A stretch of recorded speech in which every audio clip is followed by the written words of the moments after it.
Y Arredondo, el pase del que habla todo el país. Ahora, en El Destape.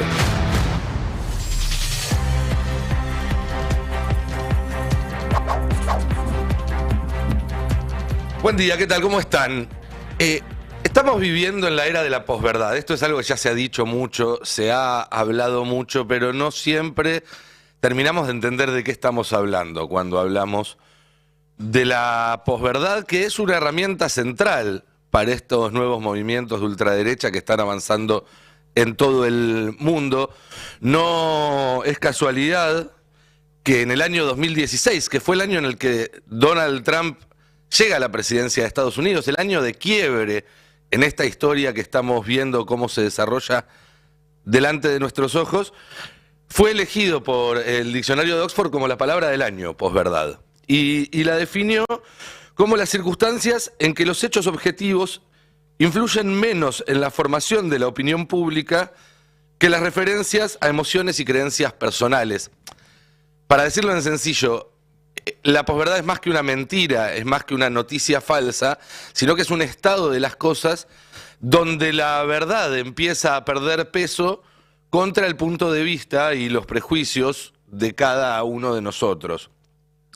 Tanto es así que, si bien el fenómeno más notorio, más notable de esta época de la posverdad son las noticias falsas, no es lo único falso que fue ganando terreno en la opinión pública, en la vida de todos nosotros. Además de noticias falsas o de fake news, hay ciencias falsas, como por ejemplo todos los negacionistas del cambio climático o de las vacunas. Y hay una historia falsa, una reescritura de la historia de cortísimo plazo al servicio, obviamente, de proyectos políticos, no solamente de la extrema derecha, aunque sí han sido los primeros y los que mejor han sabido utilizarlo hasta ahora.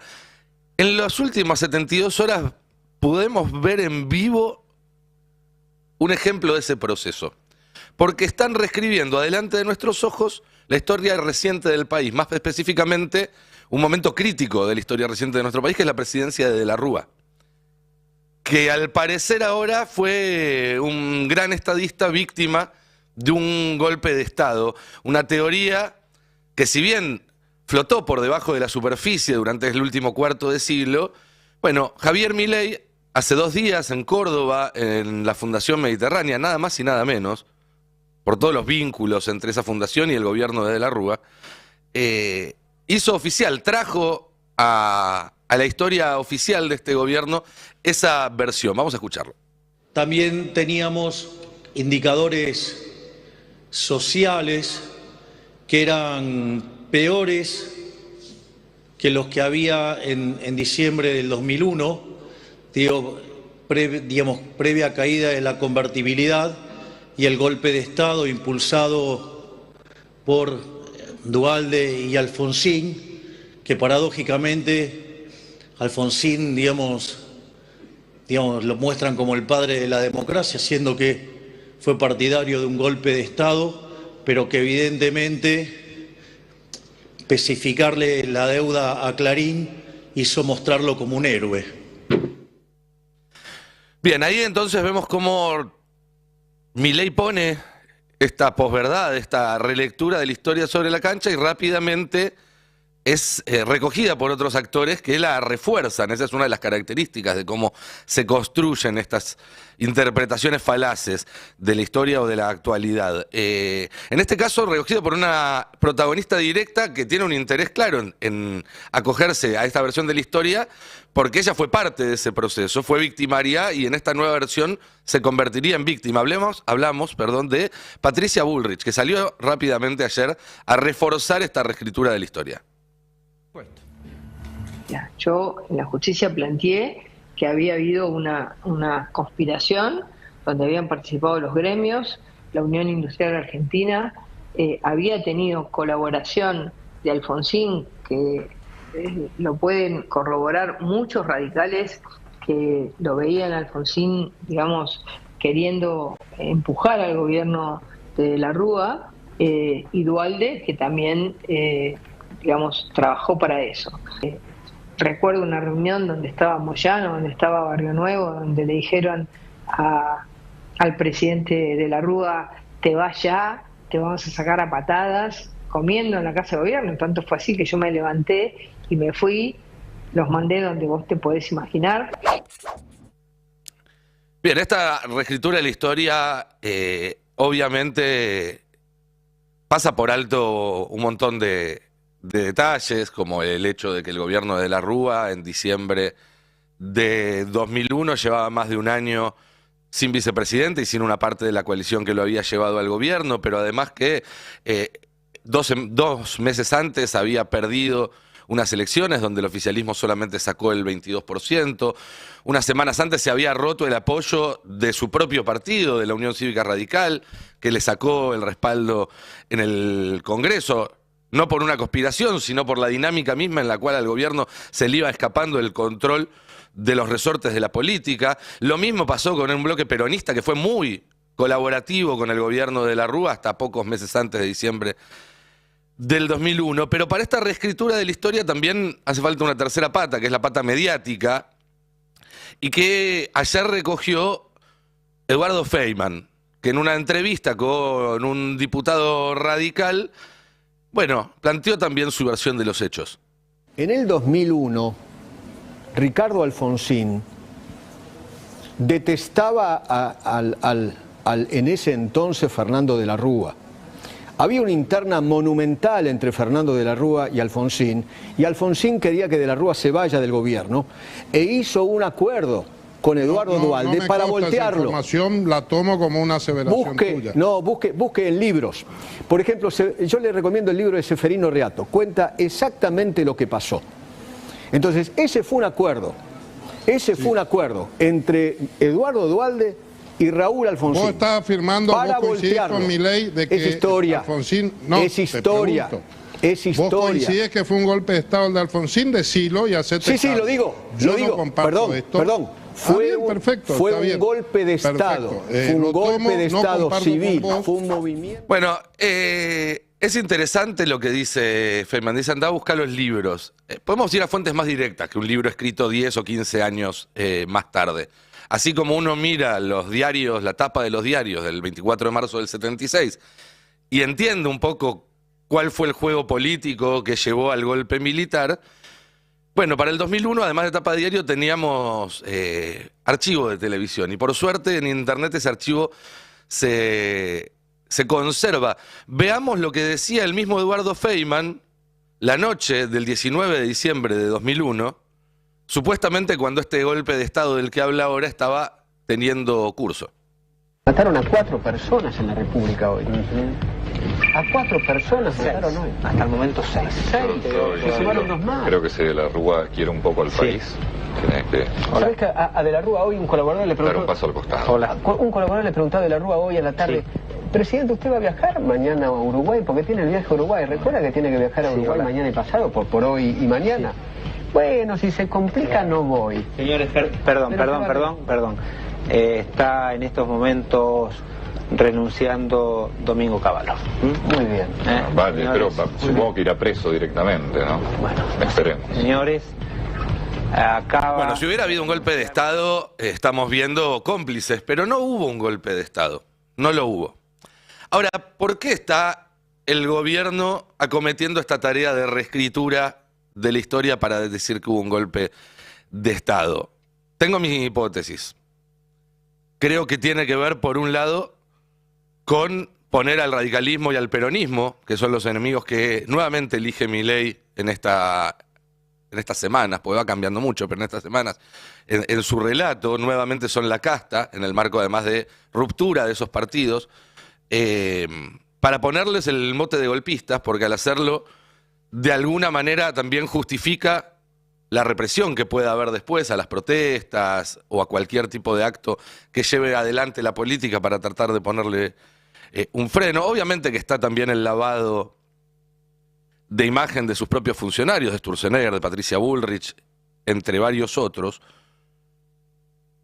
Pero también creo, y acá es donde entra la teoría que tanto se ha hablado por estas semanas de Daempoli, del caos, de generar este estado de posverdad en el cual nada queda muy claro qué es y qué deja de ser, es una manera también de disfrazar o de esconder futuros actos de avance autocrático por parte de este propio gobierno. Actos que muestra desde el día 1, como el DNU 7023, sin ir más lejos, y que se vuelven más probables en el escenario que tenemos por delante, donde el Congreso va a quedar bloqueado porque el gobierno tiene un tercio para asegurarse que no lo veten, pero no tiene tampoco la mayoría para que el Congreso sea parte del circuito de toma de decisiones, entonces va a quedar congelado, donde quieren gobernar el año que viene de nuevo sin presupuesto, donde la Corte Suprema también se encuentra en un estado de parálisis que el gobierno no parece querer resolver, y ahí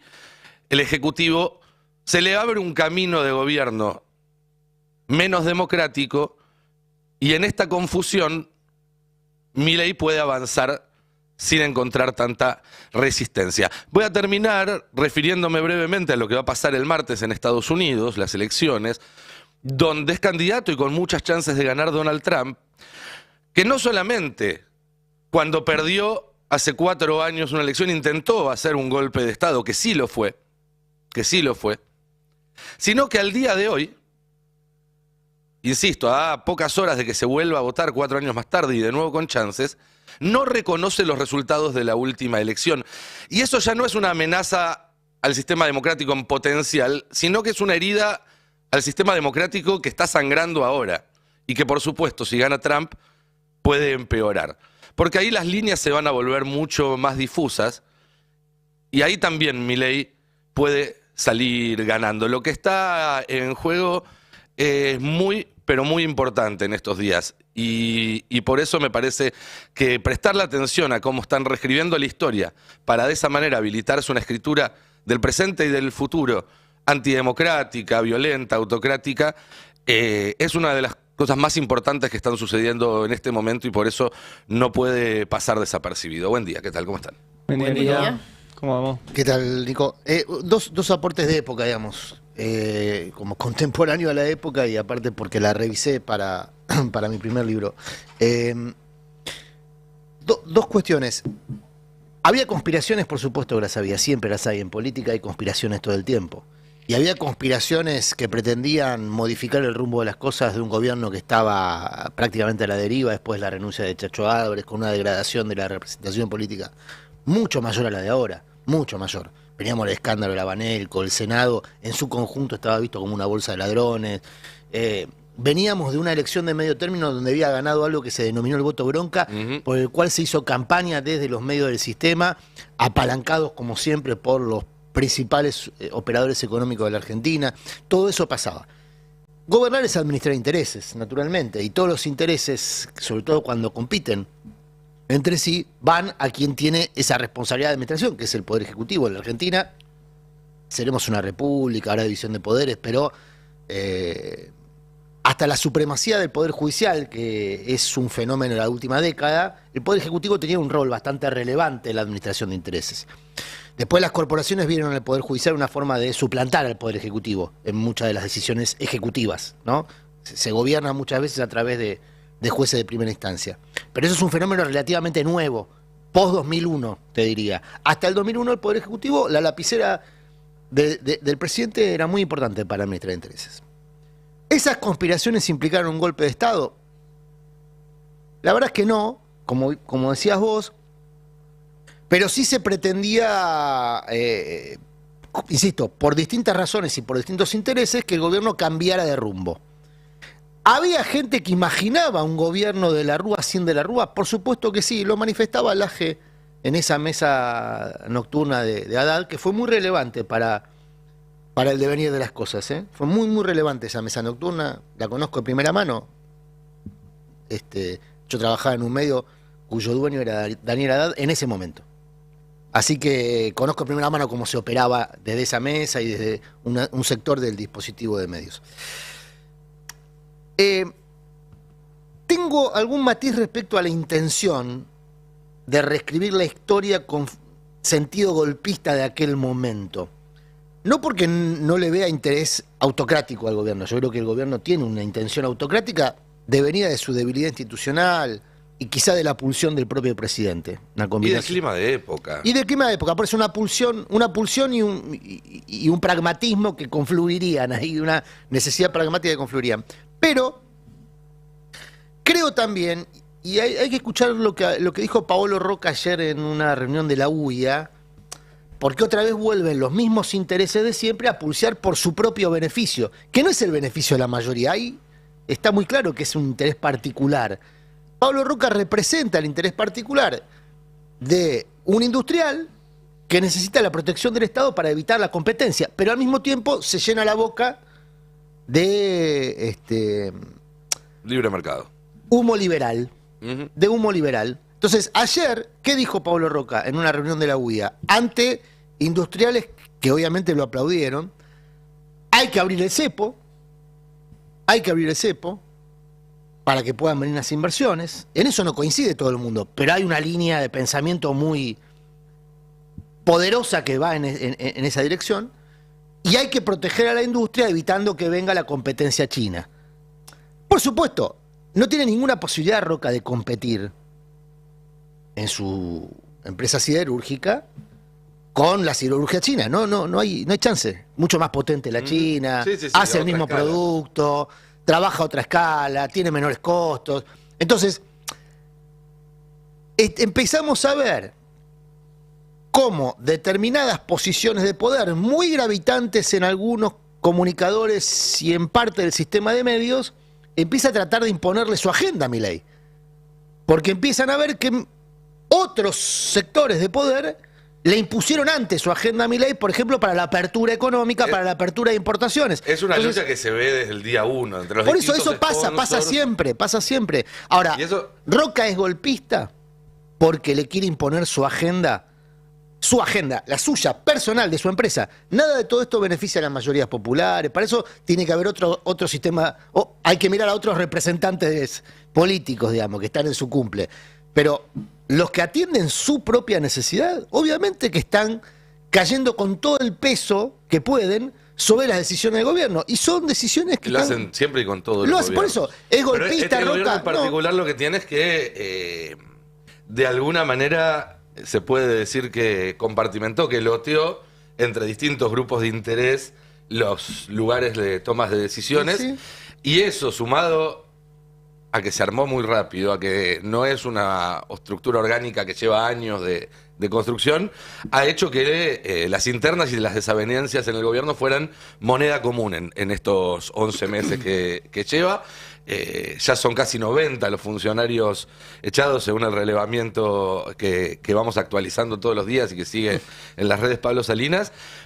Pero esta semana además hizo foco en un lugar clave como es Cancillería, que más allá de que el propio Milei le bajó el precio muchas veces, como cuando dijo que el tema de las relaciones comerciales son cuestiones entre privados y demás, pero la gente que sabe le interesa la Cancillería porque sabe que mucho poder pasa realmente por ahí. Diego, vos tenías algo de información de cómo fue que se terminó yendo una Mondino a la cual le habían corrido el banquito varias veces, pero seguía ahí colgada de su cargo. Sí, creo que lo de Mondino y su reemplazo por Gerardo Huertain, que era el embajador en Washington hasta hace unos días, sirve para entender a este gobierno, cómo funciona. Lo primero es que Diana Mondino llegó a último momento al gobierno, ¿no? Había tenido 3 reuniones, Diana Mondino, con Patricia Bullrich, para trabajar con Bullrich, cuando Bullrich era la enemiga de Milei, las cosas que decía Milei de Bullrich. Tuvo 3 reuniones y a último momento Mondino dijo, me voy con Milei. Y la dejó a Bullrich. Tenían una pésima relación entre ellas porque Mondino le hizo un desplante. Cuando llegó Mondino, soñaba lo grande, eso no se le puede negar a nadie, ¿no? A ningún funcionario. ¿Ella qué pensaba, Diana Mondino? Que iba a tener un destino como el de Domingo Cavallo, que fue canciller y después fue ministro de Economía, porque claro, Diana Mondino viene del SEMA, es una economista. Además, ¿no? Sí, y del Dieral también. Del Dieral. Tiene el patrocinio de la Fundación SEMA, Mediterránea. Casada con un ex funcionario Eugenio Pendas también, que era alguien del SEMA. Entonces digo, ella venía de otra cuna, sorprendió que fuera a la Cancillería, llegó a último momento, entró por la ventana, pero claro, empezamos a ver que hace mucho tiempo Mondino estaba flotando en el aire y no se sabía quién la respaldaba. Decimos siempre desde mayo, cuando se fue Nicolás Pose. Pero mirá, por ejemplo, a los 3 días de asumir Mondino, esta escena que vamos a mostrar ahora en el canal La Nación Más, con un protagonista que ya lo vimos. Mirá lo que pasaba con Mondino, 3 días como canciller y ya le estaban marcando la cancha. ¿Diana Mondino nombró vocero a su hijo? Sí. ¿Ha confirmado eso? Francisco Pendaz. El marido es Pendaz, Eugenio. Sí. ¿Su confirmado. hijo es el vocero de la canciller? Puedo decir que no es un buen gesto. No era lo nuevo, lo distinto, el cambio. Eso lo hacía el kirchnerismo, ¿no? Qué sé yo, no sé, por ahí. Eso lo hacía el kirchnerismo, pero bueno, qué sé yo, cada uno. Sí, cosas que sí, también, es ¿no? efectivamente. Cada uno elige. ¿Sabes qué? Eso es una pena. ¿Por qué es una pena? Porque parece son parte de las prácticas políticas que había que cambiar. Porque eso es típico de casta. Esto es el 13 de diciembre. 3 días llevaba Mondino como canciller. No la dejaron ni siquiera guardar las cosas en los cajones. Francisco Pendaz, 32, 33 años tiene. Es el hijo de Diana Mondino. Podríamos ponerlo al revés y decir 3 días tardó en poner a su hijo en un cargo. Sí, y 3 días tardó alguien ligado al gobierno en decir, esto no me gusta lo que está haciendo Mondino, ¿no? Sí. Ahora, Francisco Pendaz es un protagonista clave de esta historia, porque él fue el primer hombre de Milei en la familia Mondino. Es el que la lleva a Mondino a la costa de Milei. Tiene 32, 33 años y armó para la campaña de Milei. Ahora hay una nota muy interesante que escribió Johnny Heyer en El Destape, con lo que dice el gobierno justamente de Francisco Pendaz. Dice, es un estúpido, quiere hacer política, con Mondino estaba todo bien. Eso es lo que dice el gobierno, uno supone, gente ligada a Santiago Caputo. Cuenta la nota de Johnny Heyer, que aparte, esto se ve en otros medios, también en Clarín, es la versión del gobierno diciendo, el idiota del hijo de Mondino la llevó a cometer errores porque quiere hacer política. Mirá quién es el idiota del hijo de Mondino. Mirá, tenemos una foto del idiota del hijo de Mondino. Siempre entre comillas, ¿no? Sí, ¿con quién está ahí? Pará, es una pregunta, ¿estás encomillando o...? No, según el gobierno, el idiota del hijo de Mondino, ¿no? Ahí está con Es el de la Milei. derecha, ¿no? Sí. Ah, perfecto. Sí, claro. O sea, no, me confundió en lo que son las el jerarquías. apelativo. Debe ser muy alto, ¿no? Porque le saca como media cabeza a Milei, que mide 1,90. Sirve para entender al gobierno, por eso digo, en lo que son las jerarquías del gobierno, Francisco Pendaz es el primer hombre de Milei, es el primer libertario. Armaba para Milei en Córdoba. Es él el que la lleva a la madre. Es él el que la lleva a la madre a último momento. Mondino llega a la libertad avanza a través de su hijo y no es el hijo el que consigue un cargo a través de la madre, o las dos cosas. Exactamente. ¿Cuál era la relación que tenía Francisco Pendaz? Con Santiago Caputo, que cuenta Johnny Heyer. Ayer parece hubo una discusión muy subida de tono entre Santiago Caputo y Francisco Pendaz. Pero Francisco Pendaz no es alguien que no conocía a Santiago Caputo, no es alguien que no conocía a Milei. Hicieron circular una foto de Francisco Pendaz con Villarroel, como diciendo, era un infiltrado. Bueno, traidor. Pero es el primer libertario. Es el primer libertario y el armador de Milei en Córdoba. Mirá la confianza que le tiene, que le deja sacar una foto de su papada, ¿no? Y publicarla. Bueno, enemigo íntimo de Bonoroni. Y ahí hay una explicación de por qué cae en desgracia Pendaz, cae en desgracia Mondino, justo cuando empieza a carretear el armado de listas. Bonoroni es el elegido de Karina Milei y Martín y Lule Menem.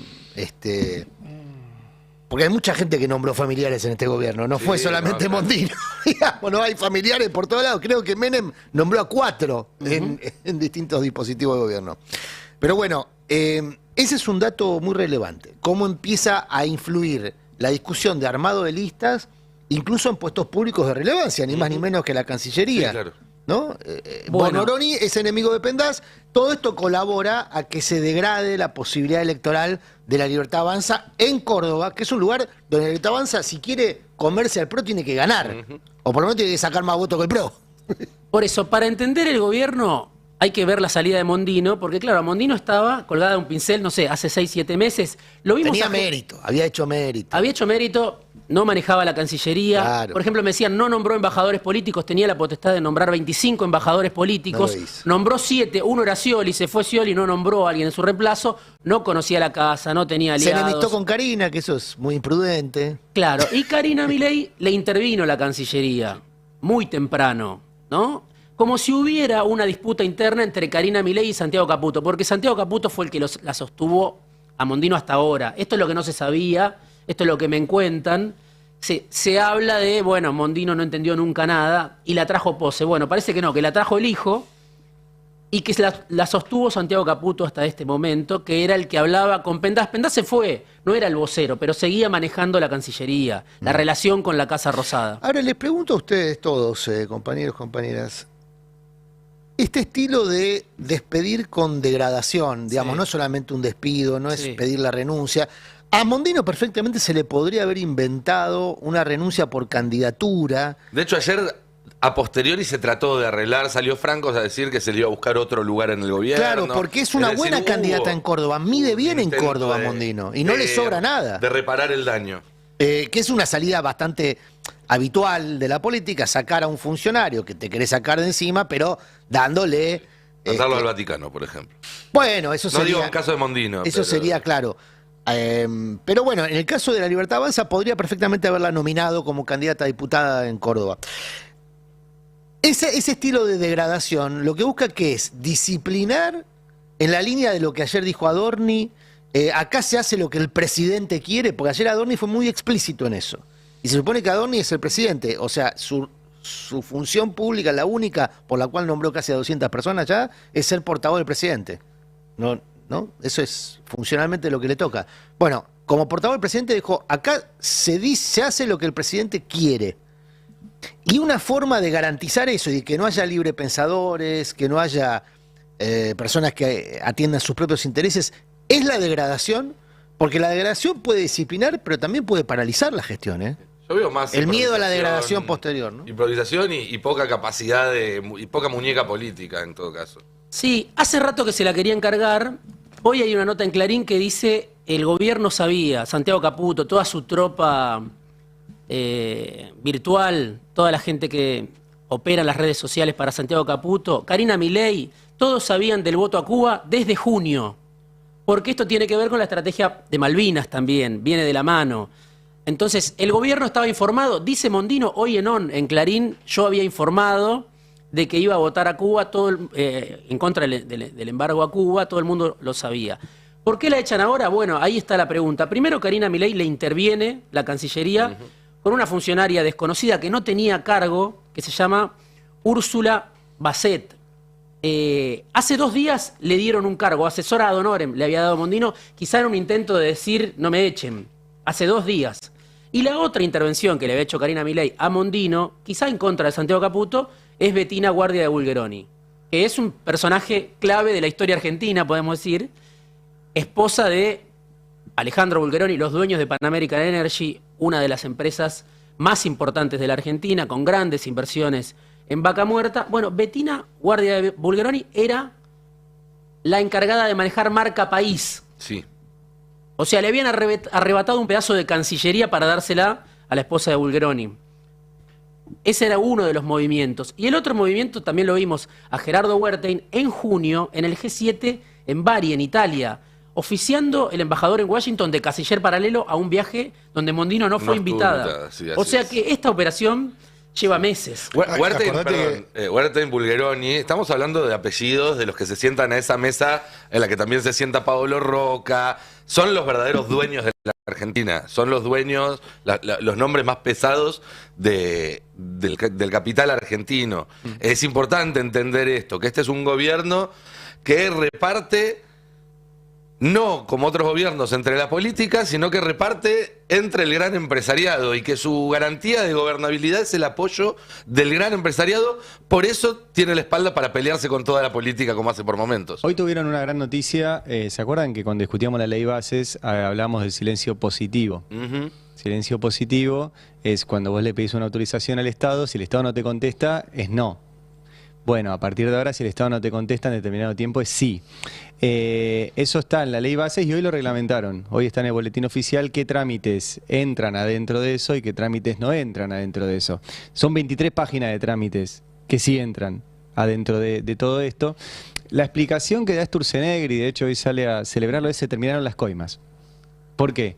Porque según Sturzenegger, y no según Sturzenegger, en el famoso Seamos Buenos Entre Nosotros, que con el copyright de Murano, te lo cuentan también empresarios, que si no pagabas en algunos lugares no te salían algunos trámites. Ahora, la coima va a seguir existiendo, porque antes la coima era por la firma. Ahora la coima va a ser por el silencio. Lo que no va a haber es prueba para condenar al que reciba la coima, porque no va a dejar el gancho. Te interrumpo un segundo, porque ahora mismo en vivo vamos a ver imágenes de un acto importante, porque es un acto de Milei con la policía. 203 años de la Policía Federal Argentina, esa es la conmemoración. Estaba invitada también Victoria Villarruel. Está presente después de 45 días, hay una imagen juntos entre Victoria Villarruel y Javier Milei. Y aún así, probablemente no sea la imagen más impactante, porque hay otra presencia en el acto. Hay mucha presencia. Veamos ahí la vemos a Villarroel, muy compungida. Está emocionada al momento del himno. Esto está pasando hace instantes nada más. Hubo un acto parecido tiempo atrás en el cual no confluyeron, y había sido un dato político en ese momento. Por lo tanto, es un dato político que ahora sí decidan mostrarse juntos. Qué lindo día. Esto está pasando ahora, Esto es ahora en este aniversario. Habló Patricia Bullrich. ¿Y lo que ahora dijo? va a hablar Milei también, pero habló Patricia Bullrich, escuchémosla. Escuchá lo que dijo. Por aquellos que se creían los dueños del poder. Ahora, la policía junto a las demás fuerzas llevan con orgullo la tarea de brindarle a 46 millones de argentinos orden público, y el protocolo antipiquetes ha sido uno de los mayores éxitos que 46 millones de argentinos sienten, que es el fin de la impunidad y el principio del orden, que es como quiere vivir una comunidad. Y también quiero decirles que este año,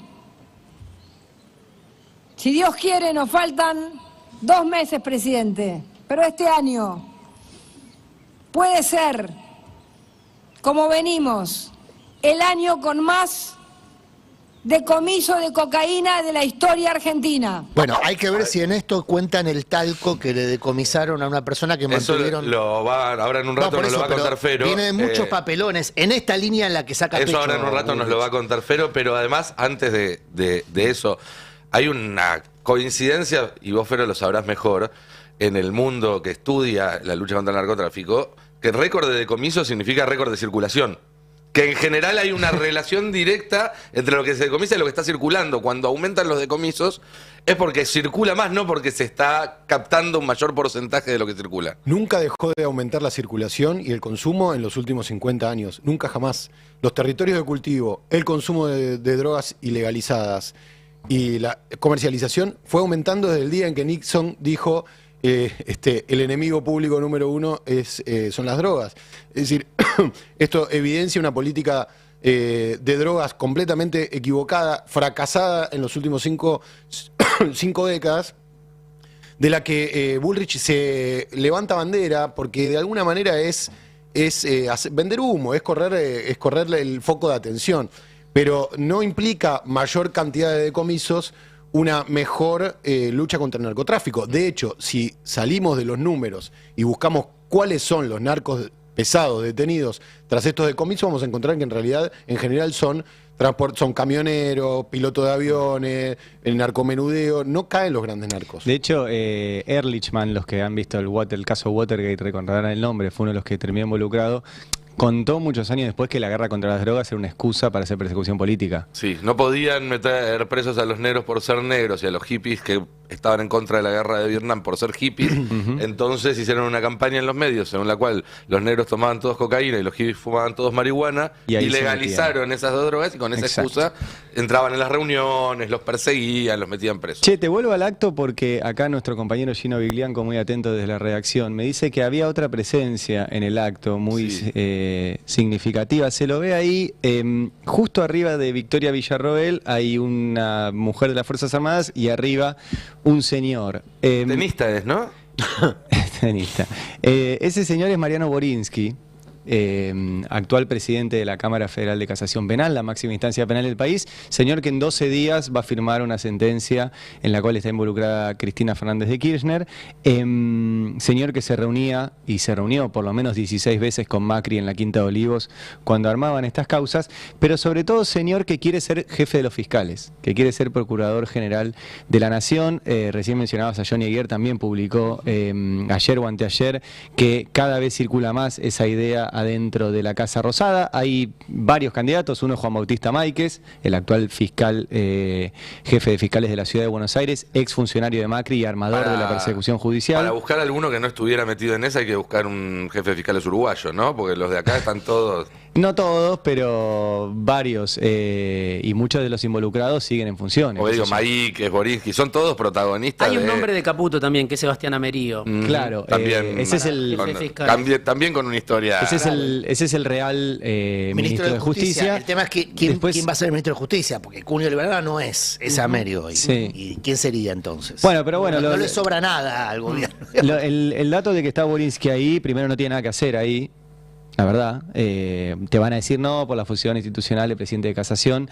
Yo creo que están dando una señal ahí. Borinsky también estaba, como siempre, Borinsky es un hombre con muchas relaciones con la política, sobre todo con el peronismo, y dejó trascender, porque también tiene muchas relaciones con el sistema de medios, que él quería bajar la condena a Cristina, a cambio de los votos del peronismo para ser procurador general de la Nación. Desde Europa salió a apretar a la Cámara a decir, che, no vayan a bajarle la condena a Cristina. Exacto. E inmediatamente Borinsky salió a contestarle en el etape. Exacto. Fue Entonces, así, esa fue la secuencia. La presencia ahí, estamos hablando, digo, ¿por qué es importante el cargo de Procurador General de la Nación? La Argentina, tenemos muy poquitas políticas de Estado. Una es que vamos hacia un código acusatorio, que lo han mantenido, lo han frenado, pero lo han mantenido todos los gobiernos de Cristina para acá. Código acusatorio básicamente cambia un poquito el funcionamiento del sistema judicial. Hoy en día el juez es amo y señor del expediente, decide si investiga, decide si el expediente sigue adelante, decide si delega en el fiscal, pero el fiscal lo que hace no es vinculante y el juez termina decidiendo todo. El sistema acusatorio, estoy siendo muy básico, separa al juez de la investigación, lo deja como un juez de garantías, el fiscal es el que impulsa, investiga y acusa, el juez juzga y pasa todo a ser oral. En ese sentido, los fiscales pasan a tener mucho más poder y el Ministerio Público Fiscal, que a diferencia de los jueces, sí tiene una organicidad y sí tiene una unicidad, o sea, tiene que haber unicidad en la actuación de los fiscales, el procurador pasa a ser el cargo más importante en el Poder Judicial, en un sistema acusatorio, mucho más que el presidente de la Corte. Entonces, Borinsky quiere ser procurador. Es sintomático cómo funcionan las políticas de Estado en la Argentina, porque es cierto, durante 4 gobiernos nadie dio marcha atrás, pero también pasaron 4 gobiernos y nunca se pudo terminar de implementar. No, se implementó en algunas provincias. Hay una cuestión también, esto excede, hay una cuestión mediática, es que la gente piensa que la seguridad se mejora nombrando más jueces. Y con el punitivismo. Entonces, al revés de eso te dicen el problema es el garantismo de Zaffaroni. Entonces, ¿qué hacen? Cada vez que hay un quilombo empiezan a nombrar jueces. Pero vos tenés un sistema acusatorio en el cual no necesitas más jueces, necesitas más fiscales. Claro. O sea, es como al revés, pero no nombran más fiscales. No, de hecho, los fiscales están subrogando un montón. O sea, tienen... Muchísimos fiscales tienen más de una fiscalía a cargo. Exacto. Y lo aplicaron, por ejemplo, en Salta y en Jujuy, donde hay un solo fiscal. Y la oralidad hace todo más rápido. Parece que tengas que estar ahí. Entonces tenés un fiscal corriendo detrás de audiencias, porque no le dan recursos, porque no hacen lugares para las audiencias, etcétera. Es bastante complejo. Ahora, ese señor que está ahí, ahora en este momento en el acto, quiere ser el jefe de los fiscales. Que repito, va a ser el cargo más importante que haya en el Poder Judicial. Sí, para hacerlo necesita los votos del peronismo. Claro, sin acuerdo del peronismo exactamente. Mari, un detalle, un detalle del lenguaje visual, para poder entender la comunicación visual. Borinsky está alineado prácticamente detrás del presidente, es decir... Está para la foto. Para corroborar un poco lo que vos decías, está para la foto, porque la tribuna es bastante más ancha de lo que se ve en la pantalla. Sí. Y bueno, él está ubicado Está atrás. bien, pero ¿no? Milei no tiene los votos para que Boriski sea procurador o lo que quiera hacer. Los votos los tiene el peronismo. Y el peronismo... Que habla mucho con Borinsky. Que habla mucho con Borinsky, que fue a Demasiado. hablar también con Servini, por lo menos los representantes de la lista. Y que anoche Guado Pedro dijo en una entrevista que siguen sin definir el voto en contra del hijo. Sigan negociando. No solamente eso, dijo que está habilitado el jefe de bloque del Senado, de una de las facciones del peronismo en el Senado, Mayans. son 2 bloques, digamos, Mayans, para negociar la ampliación de la Corte a cambio de la designación de jueces. Sí. Lo dijo explícitamente, cosa que nosotros habíamos comentado acá.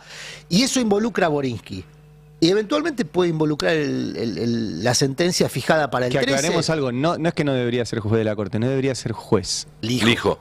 Ni Lijo ni Borinsky. Ah, bueno. Sí. O sea, bueno, eso, porcentaje alto de magistrados les en cabe. el caso de Borinsky, digo, nosotros publicamos que se juntó 16 veces con Macri en Olivos. Le consultamos a Borinsky y nos confirmó que fue Olivos. Y después le preguntaron a Macri y Macri confirmó que fueron a Olivos. Y después en las causas judiciales volvieron a reconfirmar que se habían juntado con Macri en Olivos. ¿Cómo puede seguir siendo juez un tipo que se reunía con el presidente tantas veces mientras intervenían las causas que le interesaban a ese presidente? Solo puede seguir siendo juez porque hay tal complicidad en el sistema político que habla con Borinsky, que le pide favores a Borinsky y que está cómodo con ese sistema, que nadie le pide la renuncia. O sea, en el caso de Borinsky es evidente. Lijo, que yo tampoco creo que es hasta más viscoso, pues más inteligente. No hay ingresos del hijo a la Quinta de Olivos, lo hace por otro lado. Tenía a su hermano que le hacía las tareas de lobby, etc. En el caso de Borinsky es tan obsceno y el tipo preside la máxima instancia penal del país y está parado ahí atrás de Milei en un acto a 12 días de condenar a Cristina y queriendo ser jefe de los fiscales y con posibilidades. Bueno, pero para eso, insisto con el dato, necesita el voto del peronismo que va a estar bajo el dominio de Cristina.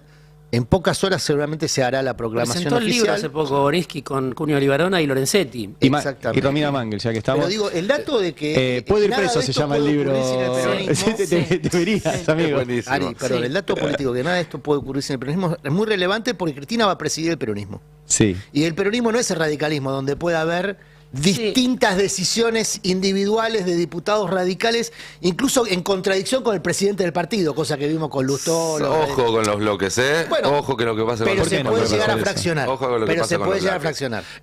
Diego, nos había quedado ahí algo en el tintero. Sí, porque digo, para cerrar. asume como canciller Wertheim y, por supuesto, se abre una serie de interrogantes. ¿Qué va a pasar con la gente que labura en la Cancillería? Porque para el gobierno son la casta. ¿Y quiénes son la casta? Bueno, hay muchos radicales que trabajan en la Cancillería. Hay mucha gente del peronismo. Ayer me decían, por ejemplo, ligada a Miguel Ángel Pichetto. Y te pregunto, alguien como Wertheim, que es muy ecuménico en su trato con la política, ¿se puede poner al frente de una casa ideológica como la que plantea Milei? Bueno, eso es lo que está hoy planteando el gobierno, ¿no? Combinar la motosierra con la persecución ideológica, ¿no? Que vayan de la mano. Hay que ver si se anima a eso Wertheim. Bueno, si es viene un para comisario eso, político, Wertheim. No. Están varios escalones por arriba de eso en la pirámide alimenticia. sin duda. Y yo creo que lo que tiene es, bien Estados Unidos, alineamiento, obviamente. Sí, Israel, obviamente. Estados Unidos, Israel, eso como prioridad. China, en ese esquema donde Milei sabe que necesita. Pero mira, te quiero mostrar una foto de Wertheim, porque, digo, ¿quién está hoy? Están loteando el gobierno. Ahí está Gerardo Wertheim, el nuevo canciller de la Argentina. Bettina Guardia de Bulgeroni, que decíamos fue la primera persona a la que Karina Milei le empezó a dar un pedazo de la Cancillería. Era la Cancillería, la marca país. Y Gabriel Hochbaum, que es el socio histórico de José Luis Manzano, de Daniel Vila, en el Grupo América. ¿Qué dice atrás? El Observador. Esto es el lanzamiento del Observador en Punta del Este. Es un medio donde trabajan periodistas muy importantes de la Argentina. Medio uruguayo, ¿eh? Es como la versión en negativo de Radio Colonia. Pero tenés el Observador en Argentina. Hay comunicadores cercanos al gobierno que trabajan en el Observador en Argentina. Tiene un medio en España, el Observador, un medio en Uruguay, que es donde nace el Observador. Y justamente cuando Wertheim pasó a ser embajador de Milei en Washington, abrió en Washington el Observador. The Observer. Abrió en Estados Unidos, ¿no? Bueno, esta gente maneja la Cancillería. No digo, Gabriel Hochbaum, podemos decir que no, está en otra cosa. Pero, es muy diversificado los intereses de Hochbaum. Se habla mucho de Hochbaum porque... Desde la gastronomía, los medios... Porque ahora se habla también de que... Fútbol. Bueno, hay muchas cuestiones ligadas al mundo de los medios, a José Luis Manzano. Pero digo, ahí están...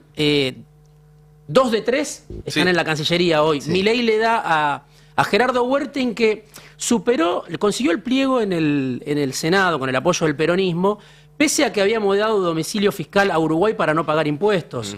Y a que había pagado de su bolsillo el primer viaje de Milei a Estados Unidos, que después cuando les pidieron explicación dijeron que cada uno se pagó su $30.000 puso Karina Milei, según Gerardo Huerten. $30.000 puso Santiago Caputo.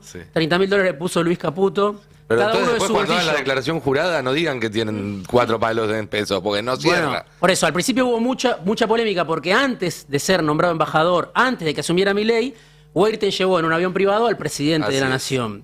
Bueno, eso no fue obstáculo para el Senado, ni para el peronismo, ni para nadie, porque Huerten tenía esa objeción, la de ese vuelo muy discutible, con el presidente electo, y haber mudado su domicilio fiscal a Uruguay para no pagar el impuesto a las grandes fortunas. Después lo trajo de vuelta a su domicilio fiscal.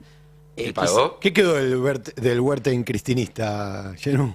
Yo creo que queda poco, pero bueno. Para mí es el mismo, ¿eh? Depende de dónde está, quién está en el poder, se acomoda, es una praxis. A favor, digamos que tiene más experiencia que Diana Mondino, porque fue presidente del Comité Olímpico Internacional, ¿no?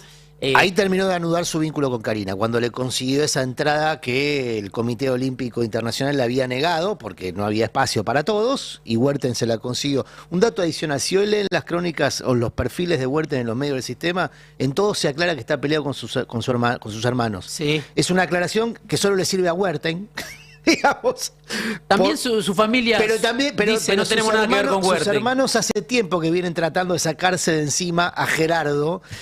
Hay un grupo que se llama Grupo W, que es el que mantiene la continuidad de los negocios históricos de la familia. Que tiene que ver con el agro. Agro, seguros, creo que están interviniendo también en el sector financiero. Huerten tiene un problema adicional, y con esto te pasó. Hay personas a las que le debe guita. Le pasa a todos. Bueno, no. pasa a todos. Yo le pedí a un amigo el otro día que ¿Sabes cuánta gente está endeudada con tarjeta naranja? Pero personas del ámbito judicial. Y no puede pagar hoy. Personas del ámbito... Lo han buscado durante muchos años a Huerten porque, bueno, Huerten tenía... ¿Que le dé plata a un juez? Pero no le tiene que pagar a un juez. A uno no, a varios. ¿A un juez? Bueno, a ver, hay una práctica muy extendida en el sistema judicial que es entrar a la timba por el lado de financistas. Darle la plata a alguien para que te la maneje. Sí, darle la plata a alguien para que te la maneje. Como esa plata en general no forma parte de las declaraciones patrimoniales, todo ocurre en Lo que decís sigilo. es muy serio, Adrián. Espero que tengas papeles para respaldar todo. Vayan a la causa BNP Paribas, ahí hay un montón. Vayan a la causa BNP, la causa que obviamente el sistema de injusticia de la Argentina cerró porque había un montón de jueces involucrados. Ahora, pero, perdón, termino con esto. Huerten, durante muchos años, Gerardo, cuando se peleó con sus hermanos, ofrecía ese servicio. Y bueno, no siempre les va bien, ¿viste? Como en la timba. Te puede ir bien, te puede ir mal. Te cierro con un último dato. Dale. ¿Cómo llegó Huerten a Milei? La historia oficial que dice, está escrito en varios medios, por intermedio de su hijo también, acá otro hijo. El hijo de Mondino la terminó echando y el hijo de Huerten lo terminó acercando al cargo que hoy tiene. Su hijo Gregorio compartió estudios y actividades laborales con el primer mandatario Milei. A mí me cuentan otra pensé que ibas a historia. decir Santiago Caputo. No, con Milei. Gregorio Huerten supuestamente es el responsable de que hoy tengamos al canciller que tenemos. ¿Y la otra versión? No, a mí me cuentan otra versión que es muy distinta. distinta. Sí. ¿Qué dicen gente de bastante poder? Que a Huerten, Milei le presentó, a Huerten se lo presentaron a Milei, se lo presentó un importante, muy influyente, comunicador, periodista, no sé, alguien muy importante que está en una pantalla muy caliente, que el gobierno mira mucho. Bueno, esa persona, ese comunicador tan importante... ¿Vinculado a los que salieron en la foto hace un rato con Huerten? No. Un comunicador de un medio muy importante del gobierno, que no va a Olivos, que no está en los registros de Olivos. No está en los registros no de estar Olivos. no significa que no haya sido. No está quiere decir que Milei va a tu casa. No hace falta. Pará, Milei va a eso tu es otra casa. cosa. Claro, sí, sí. Eso es no ser hace- muy importante. Claro. Si no hay registro. Claro, no, Está de está, moda, no digamos. todos los que van a Olivos son los importantes. Por ahí los que más Claro, importantes es son los que no Son van a los que Olivos. no van, claro. Bueno, No tienen que escuchar ópera, Claro, digamos, van Eduardo directo a escuchar a Feynman Milei. no está en Olivos. por eso, a mí me dicen, un comunicador muy importante es el que le presenta a Milei, a Huerten y a otros empresarios. Empresarios que hoy están en el poder, se acercaron a Milei porque hubo un comunicador muy importante. Te con mucha morís de trayectoria. ganas de decirlo. No, digo eso. Pero no fue el hijo Gregorio, como me dicen No, acá. no. Me dicen que no fue el hijo Gregorio. Ah. ¿Quién dice esto? Por ejemplo, Macri dice... Macri es uno de los que dice a Milei se lo presentaron a Huerten a ¿El través mismo, de un que, ¿El comunicador. mismo que invitó a cenar un día a Milei y a Macri a su casa? No sé si Puede fue ser. ese, pero digo, Puede ser. se habla de un comunicador Caramba. importante. Che, ahora en un minuto Fero nos va a contar las patoaventuras porque Bullrich me tuvo un par de Una historias semana- de esta semana tremendas. También vamos a hablar con Cande porque vuelve a subir la nafta, lo cual es un drama para muchísimos y muchísimas argentinas. Pero primero quería ir con Ari porque lo contrario de toda la opulencia de la que venimos hablando, gente que viaja en aviones privados, que compra medios en varios países y demás, es la gente que sigue pasando hambre en la Argentina, que cada día son más. Y en un gobierno que no reparte comida, porque esto es algo que siempre dice Navarro y es cierto. El gobierno anterior no solamente había menos indigencia por ingresos, es decir, había más gente que llegaba con lo que ganaba, aunque sea haciendo una changa, a cubrir la canasta de indigencia, sino que aquellos que eran indigentes por ingresos igual recibían una caja de comida y eso no aparece en el registro. Es decir, que tenían algo para comer a la noche. Este gobierno agregó casi 3 millones de personas a la indigencia y además no les manda la comida, ¿no es cierto? Y hubo novedades con eso, Dari. Sí, es importante esto porque es cierto, Milei no es que recibió un país sin pobres, recibió No, un país por con supuesto. demasiados pobres, pero que el Estado se hacía cargo por lo menos que coman. Digo demasiados, 10 millones de personas. Se calcula que iban a los más de 50.000 comedores que hay en todo el país. El 25% del país. Y qué subrepresentados que están mediáticamente, ¿no? Porque ayer a la noche hubo una novedad, que es que la justicia le dijo al gobierno repartir la comida. No, mira, ya hubo esa novedad, sí, ya sé que ya hubo, porque hay varias causas. Hay causas en el fuero penal que son contra los funcionarios que se guardaron la comida y se guardaron los recursos de presupuesto que estaban destinados a repartir esa comida, y eso es un incumplimiento de parte de esos funcionarios, una malversación de fondos públicos, un desvío de todo ese dinero. Y hay otras causas en el fuero contencioso administrativo que son directamente contra el Estado. Bueno, ayer el juez Walter Lara Correa le dijo al gobierno repartí la comida. Dijo varias cosas. Primero, que hay algo que también estoy de acuerdo, el Poder Judicial no tiene que decirle al gobierno qué políticas públicas llevar adelante, porque efectivamente hay división de poderes y cada gobierno decide qué planes sociales lleva adelante, qué políticas públicas, qué ministerios quiere tener. En eso el Poder Judicial no se tiene que meter y lo aclara en el fallo que tiene 129 páginas, el fallo del juez Lara Correa. Pero sí, también la justicia está para si el gobierno no cumple con derechos básicos como por ejemplo comer. O sea, si la ciudadanía tiene derecho a comer, tiene derecho a alimentarse, tiene derecho a tener medicamentos, y si en el presupuesto decía esta plata está para que la gente coma, el gobierno tiene que garantizar que la gente coma, y eso es lo que no hizo. Bueno, el juez le dice, ustedes hagan las políticas públicas que quieran, pero repartan la comida, que para eso estaba el presupuesto y para eso estaba la comida. ¿Qué comida? La que los comedores denunciaban desde diciembre que no repartían, y que en mayo nosotros encontramos que estaban guardadas en los galpones a punto de vencerse. La novedad justamente esto en una causa que inició, por un lado, la UTEP, la Unión de Trabajadores de la Economía Popular, junto con el CELS y con el impulso de Juan Grabois, ¿sí? Y lograron ya por lo menos la cuarta sentencia que le dice al gobierno repartir la comida. El gobierno sigue sin repartir la comida. Hoy me fijé de vuelta, sigue sin comprar comida. Y Ya se sigue, echó a perder buena parte de lo que estaba en los galpones. lo que estaba en los galpones finalmente lo repartieron mal. O sea, por un lado, la leche en polvo, que, dato entre paréntesis, justo ayer Candevoto contaba la caída del consumo de leche en polvo. Sí, de ventas. No, 12 es leche. Ya te digo, de el leche en número polvo era como 40%. Si no me era equivoco. mucho más alto que, por ahí voy a decir una animalada, pero es la leche de los pobres. Porque es con 1 kilo de leche en polvo haces 8 litros mínimo de leche líquida. Si la estirás, como me contaban a mí que la van estirando, haces 10, 12 litros por cada... ¿Cuánto es? Lo tengo acá. caída de consumo de leche en polvo, leche entera en polvo. 37,7%. Una bestialidad. Sí. Ese es un crimen. O sea, ¿por qué me interesa el dato? Porque parte de lo que no repartían y que se estaba por vencer rápido era la leche en polvo. Si no hubiéramos publicado, no lo hubieran repartido. Y después lo repartieron mal, porque se lo dieron a la Fundación Conin, liderada y presidida por Abel Albino, un hombre que dice que, citando a Alberti, que decía que gobernar es poblar, llama a no usar preservativos. Entonces, no hay educación sexual, hay enfermedades de transmisión sexual por el no uso de preservativos y hay embarazos no deseados por el no uso de preservativos. Él dice que no hay que usarlos, primero porque hay que poblar el país, segundo porque las enfermedades de transmisión sexual traspasan los preservativos, cosa que la ciencia dice lo contrario. Bueno, a ese hombre que para entregarte alimentos te obliga a creer en lo que él dice, le dieron la leche en polvo que se estaba por vencer. Y el resto de la comida la repartieron también mal, porque en vez de dársela a los comedores donde van las más de 10 millones de personas en Argentina, se la dieron a lo que ellos denominan escuelas vulnerables. Y ni siquiera se la dieron, le dijeron a las provincias que lo vengan a buscar. Al galpón que está acá en Villa Martelli y al galpón que está en Tucumán. O sea que si una escuela de Santa Cruz necesitaba eso, tenía que lograr que el gobierno de Santa Cruz viniera hasta acá, buscara la comida y se lo llevara. Digo Santa Cruz por decir un lugar lejos. Está lejos. O sea que la repartieron mal, porque las comidas los comedores escolares ya tienen presupuesto asignado, que tampoco se lo mandan. Bueno, todo esto en un país donde, como vos decías, la pobreza subió 12 puntos, la indigencia se duplicó y debería, creo, ser yo una de las noticias del día. No lo es porque el 25% del país no tiene representación en los medios, claro, que son los pobres. O sea, la gente que va a esos comedores y está tratando de morfar, ¿no? Es terrible porque es eso, es tratando de morfar. Sí. Nada más eso. En el medio creo que Adrián traía ayer las ganancias de las alimenticias, que se multiplicaron, las de Arco, las de Molinos Río de la Plata. 1800% de las alimenticias multiplicaron. En un semestre, ¿eh? En un semestre. Digo, se multiplicaron por 18 las ganancias. Claro, las alimenticias de su conjunto. El caso de la leche, 2000% aumentó el resultado neto operativo de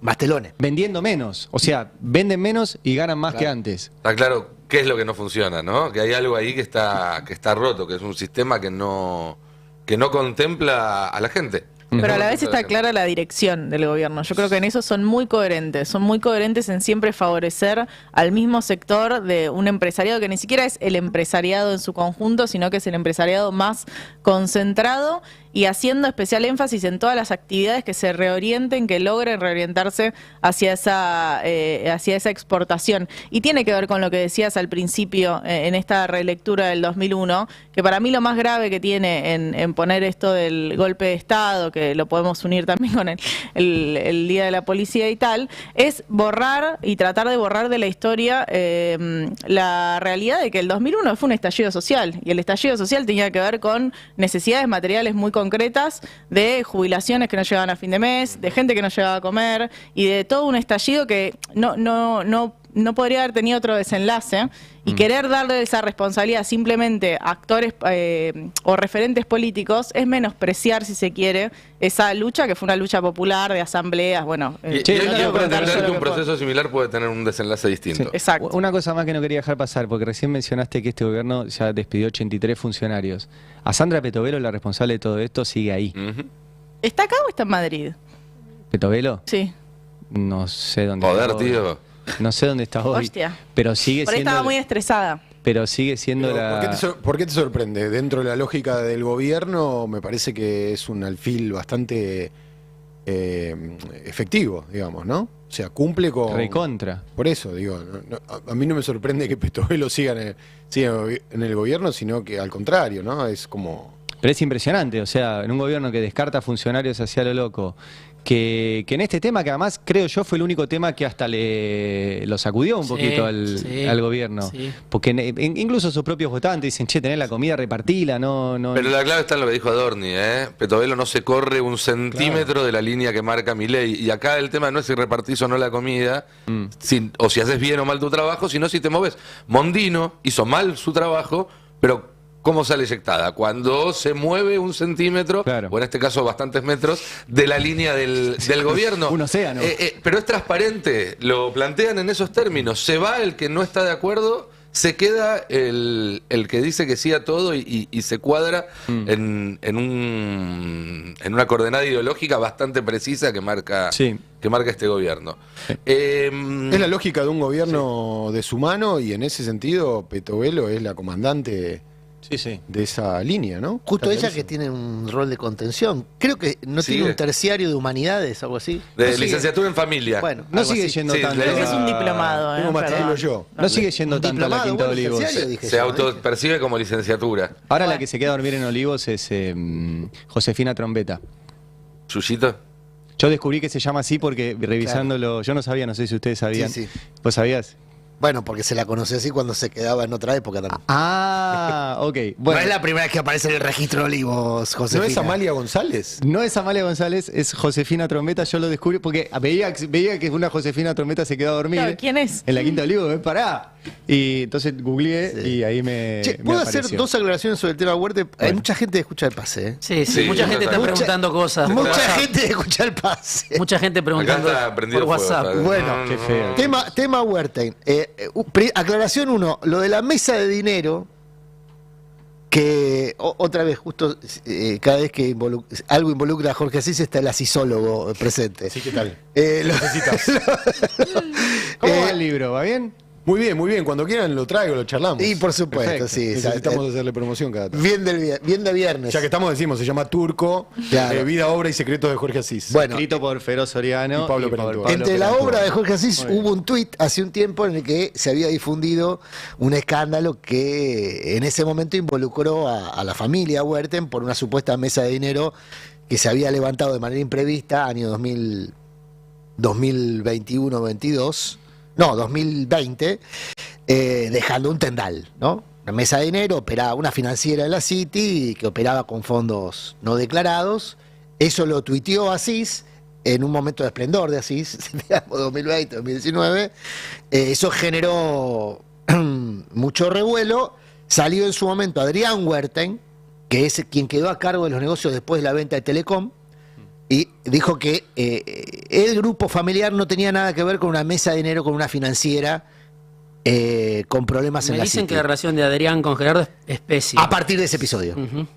Aparentemente ese episodio, que fue desmentido por Adrián Huerten, generó una ruptura definitiva entre los hermanos, son 3 hermanos creo, y Gerardo, un cuarto hermano, que quedó excluido del grupo empresarial familiar. Gerardo, que sí tiene otro problema judicial en curso, o tenía hasta hace poco, por lo menos hasta antes de ser nombrado embajador de Estados Unidos, por una estafa procesal al dueño de Cachamay en Santa Fe. Bueno, ahí se le imputa una supuesta estafa de 80 millones de dólares, una estafa procesal que tuvo que ver con un trasiego contable, digamos, que le redujo una creencia a los herederos del dueño Te de Cachamay. interrumpo un segundo porque habló Milei en el acto del Día de la Policía y tenemos algunas de las declaraciones para ir siguiendo en vivo toda la actualidad acá en el Pase en el Destape. ¿Lo tenemos a Milei? Escuchémoslo. Espero que su bravura sea la chispa que inspire a muchos. Quiero hacer un último punto antes de cerrar. Hay que entender una cosa, la seguridad pública es indispensable para la recuperación de nuestro país, porque ¿quién puede salir a trabajar todos los días al alba si la calle es insegura? ¿Quién se anima a arriesgar capital y poner un negocio si desde la política le responden que no tienen interés en perseguir al delito? O peor aún, ¿cómo puede haber crecimiento económico si nos pueden arrebatar el fruto de nuestro trabajo sin pena alguna? Y yendo a un nivel más profundo, ¿cómo puede haber confianza entre nosotros los argentinos si no confiamos en las fuerzas que nos cuidan? Para que la policía pueda hacer su trabajo lo mejor posible, necesita estar respaldada por el gobierno. Porque un oficial de policía no tiene lugar para la duda cuando tiene que decidir entre la vida o la muerte, en milésimas de segundos, si el deber llama. Si esto es lo que nosotros pedimos de ellos, entonces tampoco podemos nosotros dudar de ellos. Sin embargo, los políticos caranchos con seguridad privada, en lugar de respaldarlos en el desempeño de sus funciones, deciden hacerlos desfilar por las calles de televisión para agitar sus propias banderas políticas. En la nueva Argentina no hay lugar para semejante degeneración. Bueno, además de que lee algo que evidentemente no escribió él y no sabía de qué estaba hablando hasta el momento de decirlo, lo cual es muy peligroso tratándose de un presidente, acá vemos que retoma la línea de Bullrich, que también es la línea de Cecilia Pando y de Victoria Villarroel, de si nosotros no respaldamos a la policía o a las Fuerzas Armadas en todo lo que hacen, bueno, no se van a animar a hacer su trabajo. Y por eso, si un policía dispara, no se lo puede juzgar, porque si no, la próxima vez que un policía tenga que protegerte, va a dudar antes de sacar el arma y por lo tanto el delincuente va a tener la de ganar, una idea que se desprende de la doctrina Chocobar, ¿no? Todo lo que haga el policía se quiso legalizar, que el gobierno quiso legalizar la doctrina Chocobar. Es la versión original de la ley de bases. Claro, y Bullrich dijo en este mismo discurso hace 25 años que los están escupiendo.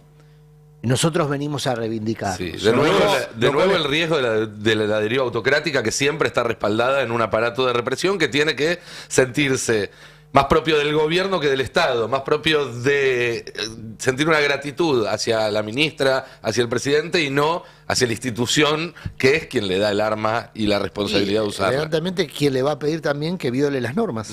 Pero además eso es muy importante, Sí, claro. porque las normas siguen vigentes en Argentina. Los abusos policiales no están permitidos, pero se producen, en este caso con venia oficial. Es un riesgo, hay que decírselo a las fuerzas, a los integrantes de las fuerzas, que es un riesgo que están asumiendo por otro. Los integrantes pero de que la no se fuerza, van a salvar de las consecuencias. Los integrantes de las fuerzas lo saben y de hecho no les gusta mucho. Y tampoco les gusta estar todo el tiempo en esta situación de preparados para reprimir, para efectivizar el protocolo. Y esto que dice Bullrich de cuidar a las fuerzas es un poco una falacia porque yo, por lo menos que recuerde, de los últimos gobiernos de cualquier color, siempre ha habido una buena relación con la Fuerza de Seguridad. No es que el kirchnerismo tuvo mala relación con la Fuerza de Seguridad, te diría que todo lo contrario, ¿no? Hizo esfuerzos denodados, incluso con perfiles diferentes.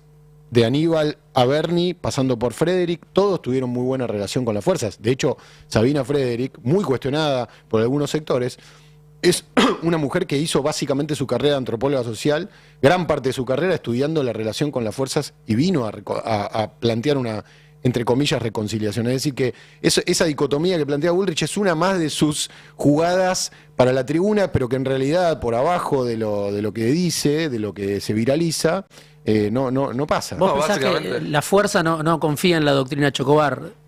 Mucha gente que forma parte de la fuerza dice la doctrina Chocobar es algo pasajero mientras dure Bullrich. Pero aparte nos puede... Después me pueden venir a buscar y... Nos puede, por eso lo quiere por escrito. Por supuesto. Lo quiere por escrito. Vamos a ir a un móvil ahora, porque si bien la agenda obviamente va derivando en otros temas, la lucha universitaria sigue y estamos en la Facultad de Filosofía y Letras y vamos a hablar con la secretaria general del Centro de Estudiantes, Tatiana Fernández Martí. Seguramente la conocen porque fue una de las protagonistas en las últimas semanas de todo este proceso de lucha que, como decimos, sigue, continúa, aunque a veces la agenda de los medios vaya para otro lado. Tatiana, ¿qué tal?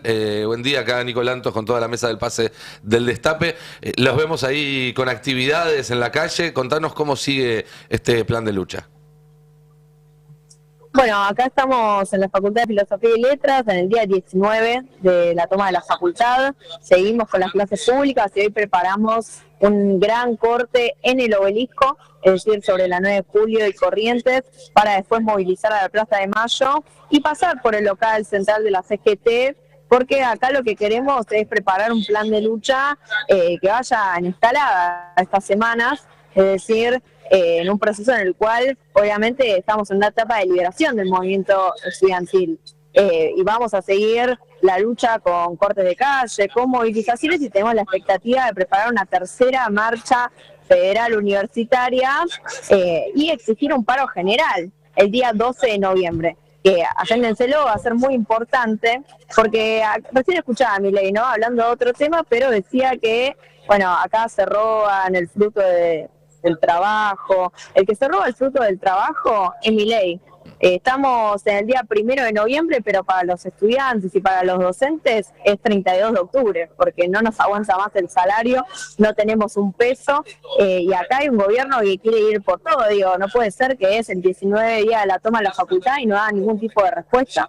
Un gobierno que está empecinado en aniquilar la universidad pública e intenta desviar el debate sobre el tema de que condena a los docentes y les roba entre 25 y 30 puntos de su salario lo que va del año para meter el debate de las auditorías. El gobierno sabe perfectamente que un salario básico en la universidad es 128.000 pesos. Una miseria absoluta. Nosotros no vamos a permitir que condenen a nuestros docentes, a los trabajadores no docentes, a la marginalidad total. Vamos a defender su derecho a trabajar, vamos a defender nuestro derecho a estudiar, porque realmente está en riesgo con este presupuesto 2025, que recorta la mitad de la partida necesaria para las 57 universidades nacionales, y por ello vamos a redoblar la puesta en la calle y en la movilización. Nos parece fundamental que nos apoyen. Hoy vamos a ir al corte con libros para mostrar que nosotros vamos a defender nuestro derecho a estudiar, a formarnos, a tener un futuro,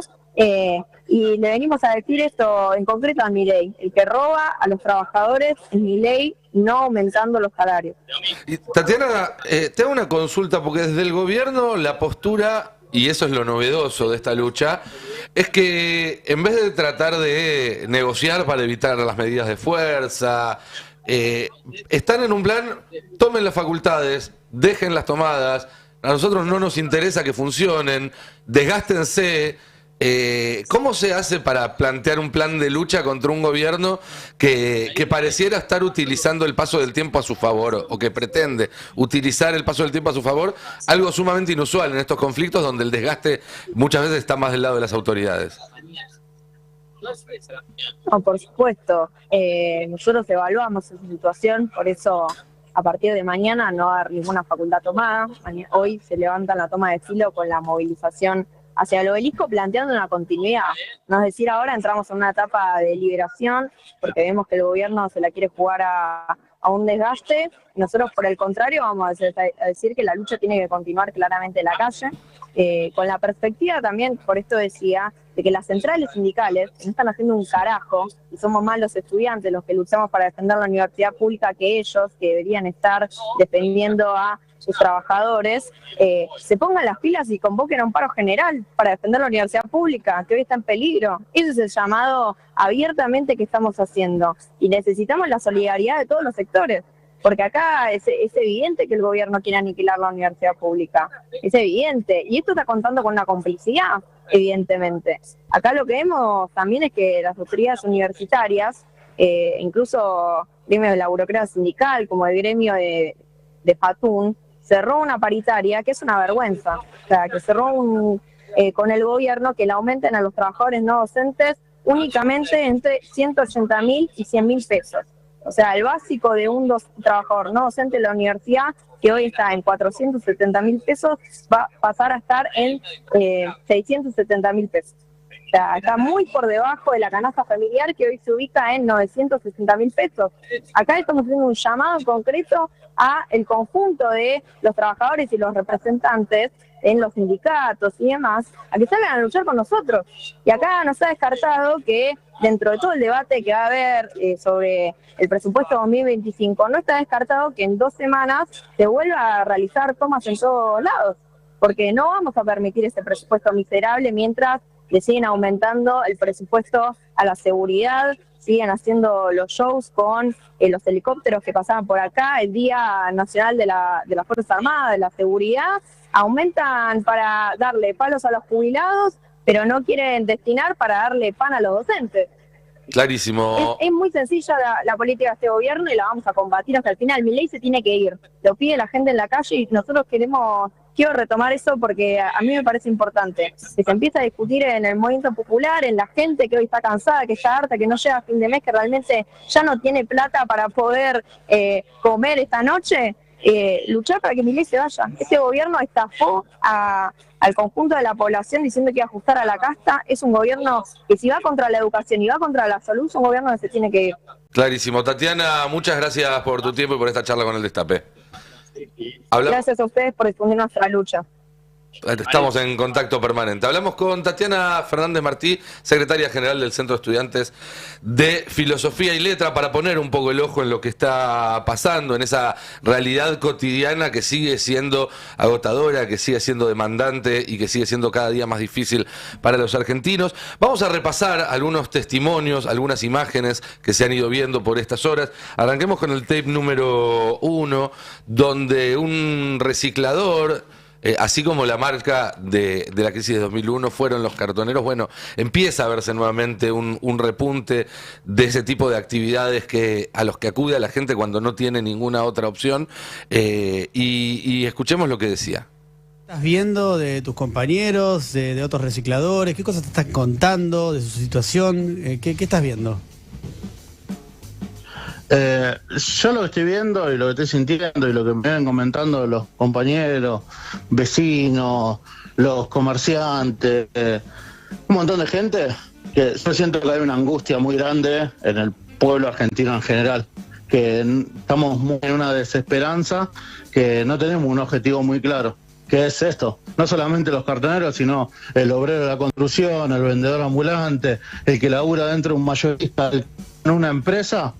Sinceramente no hay mucha esperanza, sino del que sálvese quien puede, y no tenés esto. Yo en esta semana lamentablemente he visto compañeros que sus padres se enfermaron, fallecieron, ACV, pico de diabetes, todo eso porque eso está generando una gran tristeza, que no hay mucha esperanza en este país en este momento, que está todo muy triste, donde los barrios no llegan con una política pública, o los compañeros tienen la capacidad mínima de organizarse, te lo agarra la narcoestructura, y eso está marcando. Entonces los pibes hoy en día que juegan a la pelota en la calle están viendo que van a llenar un comedor y que los búnkers de los tranzas están lo más panchos posible.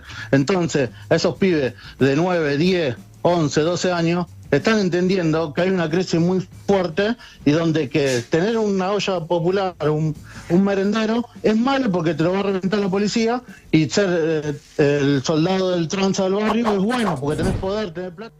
La descripción de alguien que vive en primera persona toda la violencia y todo el desamparo que genera este gobierno, que insistimos no es nuevo, no es que el 10 de diciembre del año pasado vivíamos en el paraíso, pero que el deterioro se está notando mucho, y sobre todo allí, en los márgenes, en los barrios. ¿Me dejas aportar un dato de esto?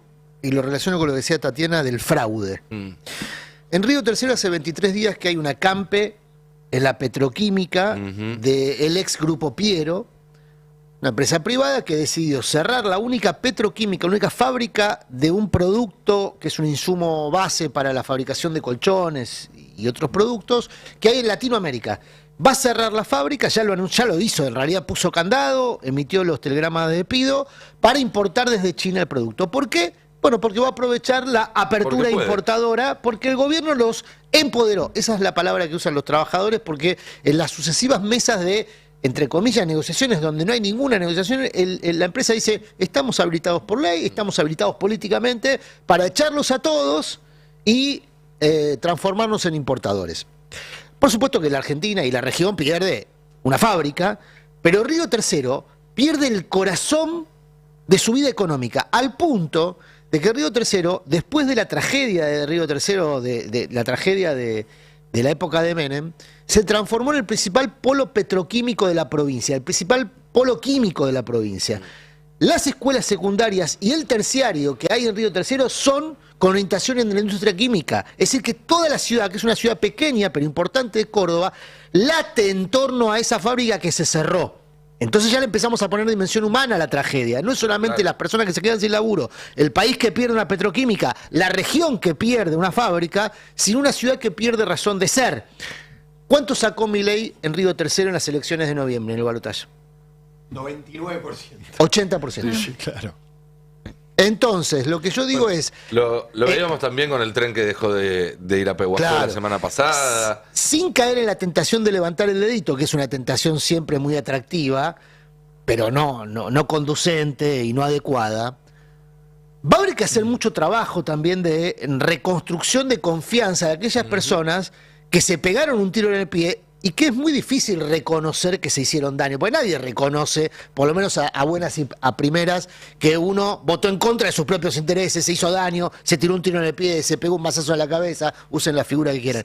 No es fácil de reconocer. Hay Bueno, justamente Río Tercero es un caso. Hay justamente el tape 5 te voy a pedir, porque los móviles cuando salen a la calle encuentran de todo. Buscar tendencias en eso en realidad es una falacia, pero buscar pinceladas que te permitan entender a partir de lo particular, lo que está pasando en general, sí puede suceder, y en este testimonio se ve un poco ese proceso que decís vos de darte cuenta que lo que pensabas que era una buena decisión te termina perjudicando.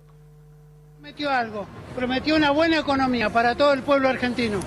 Todo el pueblo argentino lo votó a Milei, al presidente Milei, al actual presidente Milei. Y todos pensamos, porque yo lo voté también, o sea, no, tengo que decirlo que las cosas como son. Yo lo voté al presidente Milei como tanta gente, y creo que él hizo un análisis del razonamiento del pueblo argentino equivocado, lamentablemente. Porque él se enfocó en el pensamiento de él, en la idea de él, y no fue así. Sino que el pueblo argentino, lo votamos, yo lo voté, pensamos que él iba a razonar congruentemente, que él iba a razonar pensando en que...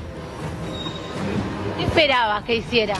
Que la economía saliera adelante, como ser mucha gente que está desocupada, que tuviera la oportunidad de tener trabajo. Y sin embargo, toda esa gente no sigue sin trabajo, sigue desocupada. Bueno, clarísimo, ¿no? Y vamos a ver un testimonio más, el número 2, también, que da cuenta de la dificultad de la gente para hacer los consumos más básicos, porque ya no solamente hablamos de cambios de hábito, de gente que pasó una primera marca, una segunda, tercera marca, o que cambió el menú porque ya no puede acceder a la misma cantidad de proteínas que en otro momento, sino que estamos hablando directamente de carencias. De lugares que quedan vacíos, platos que quedan vacíos. Veámoslo. Siempre ya se veía que esto se caía, que se iba a caer a pedazos. ¿Cómo haces para que la gente con 20.000 pesos por día, 30.000 pesos por día, compre comida, pague los servicios, remedios? Y eso que yo le agradezco a Dios que no alquilo. Imagínate si alquilara. Es imposible. La crisis termina impactando los remises, ¿no? Yo le calculo que en todos lados. Vos mirá acá, mirá la cuadra y vos fíjate si hay algún negocio con gente. Si no es acá, acá se trabaja los fines de semana con esa cuenta DNI, que si no fuera por esa cuenta DNI, los negocios no trabajan. Negocios vacíos es algo que se ve. Uno camina, por lo menos acá en la ciudad de Buenos Aires, pero también en otros puntos del país, negocios vacíos y persianas bajas. Esa es la realidad de la economía hoy, más allá de que en el gobierno estén entusiasmados por lo que marca una planilla de Excel o un gráfico.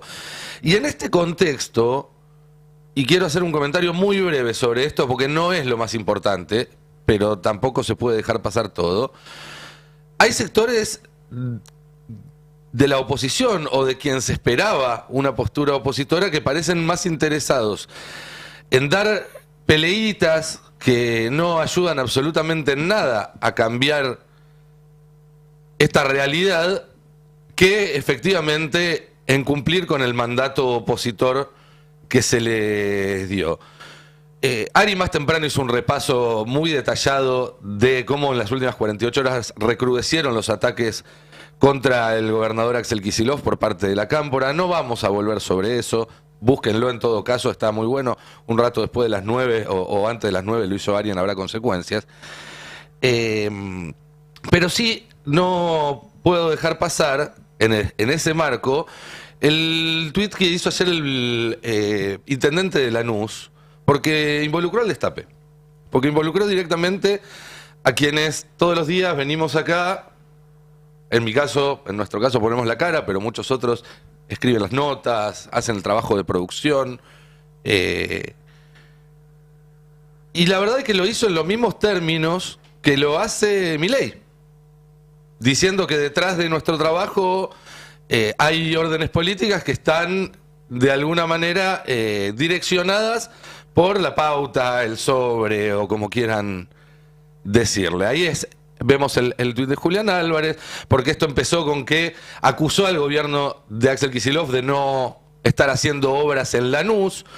Hubo ahí una controversia, la verdad es que hay contundente archivo documental de esas obras y de inauguraciones de esas obras en las cuales Kicillof y Álvarez estaban al lado del otro, pero en el medio pone: no tengo dudas de que este medio de comunicación, el Destape Web, que había cumplido su trabajo periodístico de levantar la noticia del intendente de Lanús atacando y poniendo en igualdad de condiciones al gobierno bonaerense, al gobierno nacional, recibió más recursos por parte del gobernador que mis vecinos y vecinas de Lanús. Lo cual es absolutamente falso. Pero es absolutamente falso en el nivel de que el flujo de recursos que va del gobierno provincial a cualquier municipio está en otra magnitud con respecto a cualquier tipo de decisión que se tome sobre financiar a través de la pauta pública, cosa que hacen todos los gobiernos, a distintos medios de comunicación, y no solo al Destape. Pero, más allá de esto, ¿no tienen un amigo que les diga que están haciendo papelones? ¿Alguien que entra en Twitter y se fija las respuestas a este tweet? Yo los invito a que lo hagan ustedes. Lo podemos ver ahora en la pantalla, pero lo puede chequear cualquiera de ustedes con su teléfono, con su computadora. ¿Cómo ayuda al pueblo de Lanús que lo uses de excusa para pegarle a Axel a pedido de tu dueño? ¿Qué cansada me tiene la cámpora? Solo buscan lugares en las listas, acomodar poder y caja, escondidos, bueno.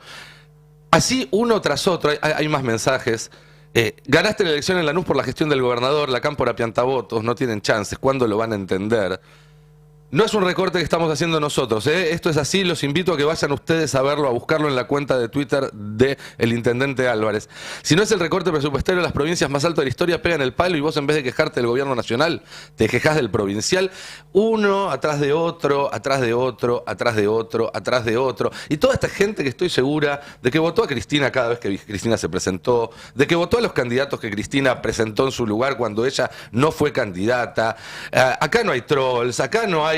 Esto es la reacción genuina, creo yo, de gran parte de una población que la está pasando muy mal, que mira para arriba esperando una dirigencia política que le tienda una mano, que le ponga el hombro, que diga te vamos a acompañar y te vamos a defender, y que en vez de eso está viendo un verdadero papelón, una interna inexplicable a un gobernador, como hacen tantos otros gobernadores y tantos otros intendentes con responsabilidad de gestión y opositores a este gobierno, que están haciendo lo posible con muy poco para preservar la calidad de vida de las personas que los eligieron para cumplir eso. Bueno, Álvarez también tiene esa misma responsabilidad y me parece que debería empezar a ocuparse más en cumplirla que en hablar de lo que hacemos en un medio que además va a estar ahí cuando los medios que ahora usa la cámpora para distribuir off the record y hacer ese tipo de cosas que antes no le gustaban o decían que no le gustaban, otra vez se den vuelta y en unos días, por ejemplo, hablen de la condena a Cristina sin explicar el fraude que significó esa causa, que en el Destape lo vamos a seguir haciendo y lo hacemos y lo venimos haciendo. Cuando el gobierno de Milei dé una mala noticia y la oculten, nosotros no la vamos a ocultar. Bueno, no quería dejarlo pasar realmente. Vamos a volver ahora a hablar de problemas más importantes, pero me parece que pensar que el problema es lo que digamos o hagamos nosotros es no estar entendiendo ni un poco la película que están pasando en el cine en estos días. Hay un dato político en la desesperación por traccionar al barro de la cámpora que se empieza a acelerar a partir de las declaraciones de Máximo el viernes pasado. ¿No? Lo hago como pregunta también a Diego, a vos, Nico, a todos. Me parece que esta desesperación que se exhibe por llevar gente a chapotear en el barro es un dato político que muestra cierta debilidad, por lo menos en la posibilidad de construcción política. Hay otro dato de un espacio político que se ufanaba de ser el más dinámico de la política argentina, que es la cámpora, ¿no? Hay otro dato político, es que esta mañana la jueza Servini de Cubría le dio la razón a la Junta del PJ, es decir, que probablemente en las próximas horas o días se proclame la lista de Cristina Fernández de Kirchner, con lo cual listo, ya está. Si el tema era ese, ya está, terminó, basta. El lunes va a haber un acto territorial de Cristina en provincia de Buenos Aires, donde supuestamente ahí se va a utilizar ese acto para hacer una proclamación, aunque sea informal, de Cristina presidenta, que es la mesa de campaña que se había armado en función de esa candidatura. Sí, ya está en términos del PJ, lo que no está es en términos de conformación de listas, que es lo que empieza a percibirse como la gran preocupación detrás de esta disputa, sí, que claro, es una disputa de posiciones de poder no una disputa de proyecto Ahora, de país, de proyecto de provincia, Si de a esta proyecto de altura del municipio. partido lo único que importa es la conformación de listas, después no se sorprendan cuando esas listas saquen pocos votos. Porque es eso, digo, después lo que termina Bueno, habrá pasando. que ver en cuánto se fragmenta la oferta electoral. Porque Pero aunque no se fragmente, la elección del año pasado es el ejemplo Bueno, más la provincia claro. de Buenos Aires obtuvo más votos que los contrincantes, por eso se ganó la Así provincia es, de Buenos Aires. así es. Y no fue solo mérito de la unidad, fue mérito de la gestión, ¿no?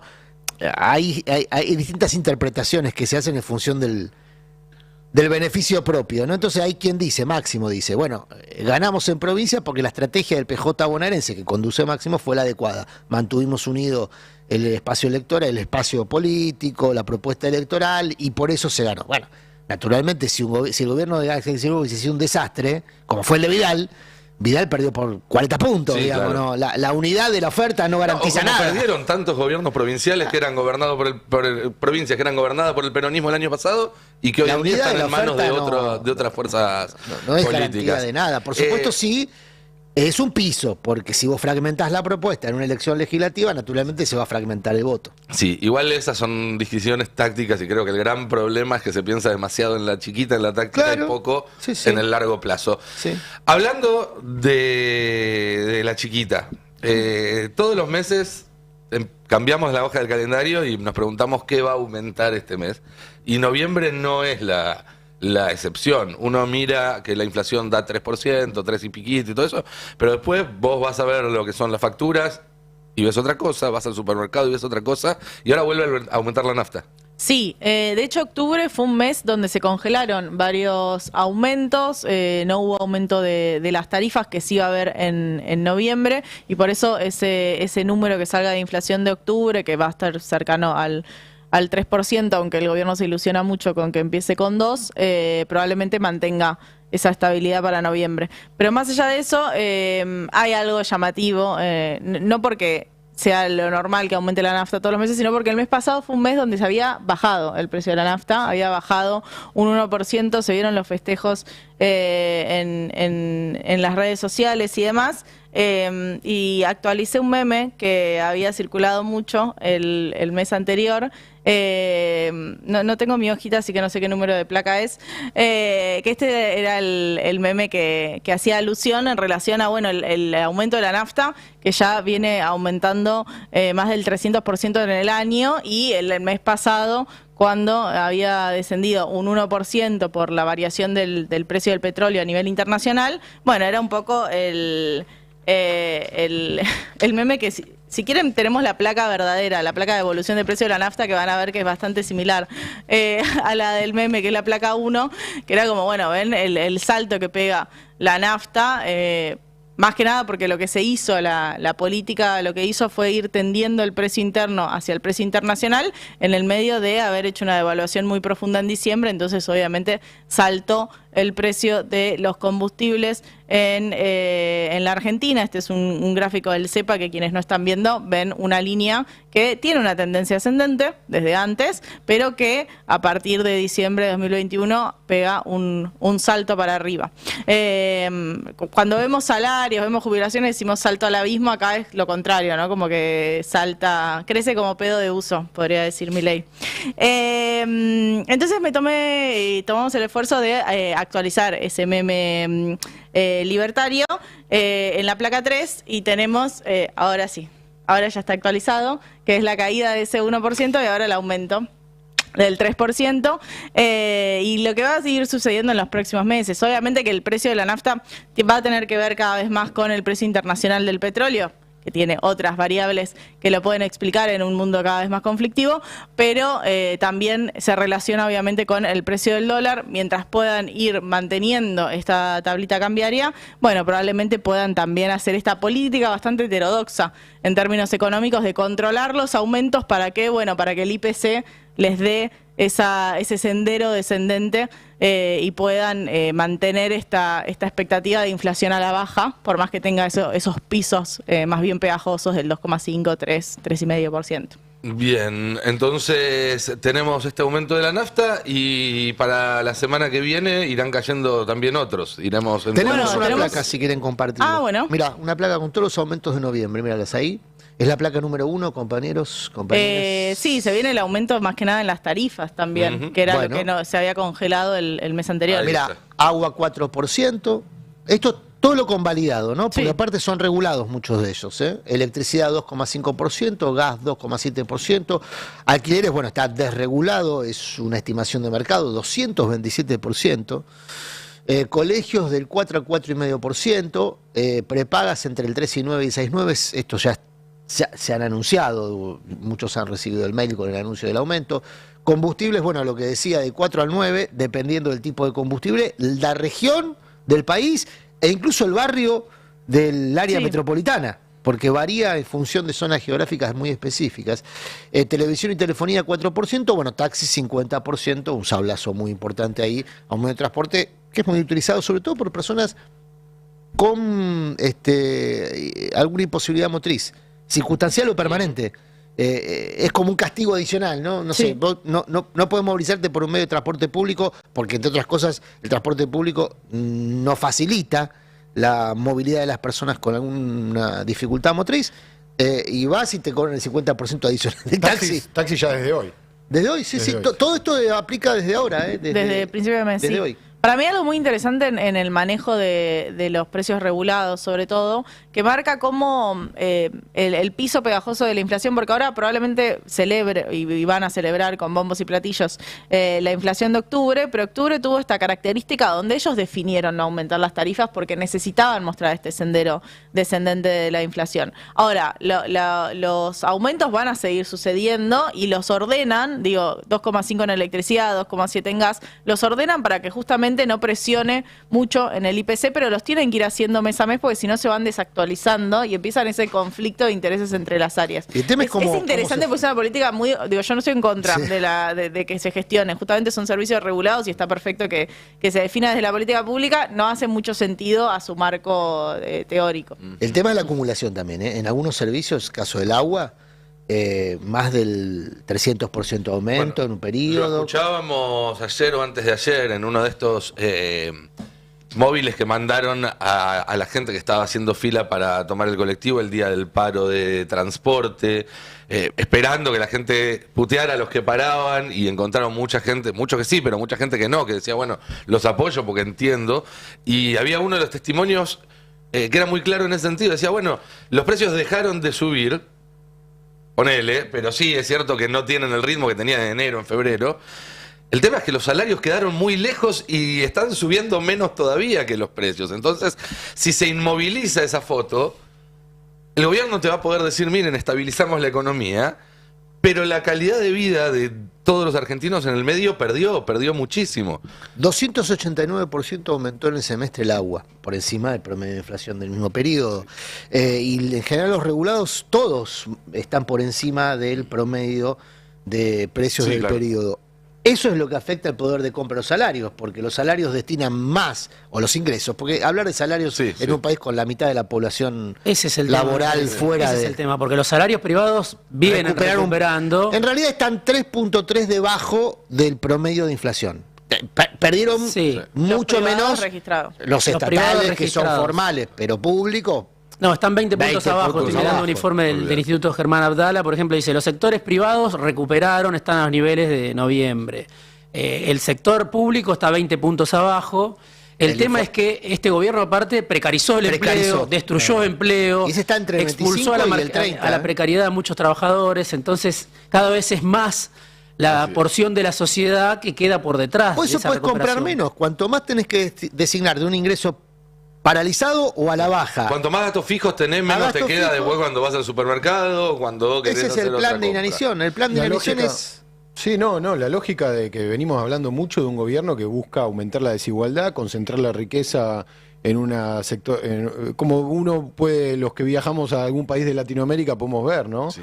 Una distancia entre las clases media, que ya no es tan media, y una enorme porción de trabajadores que están muy lejos de tener una vida digna. Sí, pero, más que objetivo, una realidad, ¿no? Porque con el aumento de la pobreza hay algo que es una realidad difícil de digerir, pero que ya hay una gran porción de la clase media que está devenida en pobre, por más que no se autoperciba pobre. Total. Y por más que tenga una historia y una trayectoria de clase media, hoy en día es pobre y no alcanza a lo que es una canasta de una persona que no es pobre, y que eso hace que el ingreso le alcance para no solo pagar bueno, ya no el alquiler porque no está en la canasta, pero no solo mantener los servicios y demás, sino también, bueno, comprarse vestimenta, tener algún gasto recreativo, tener un gasto en cultura, digo, como otros componentes que hacen a una persona que no es pobre. Ayer lo veíamos en el caso de los médicos del Garrahan.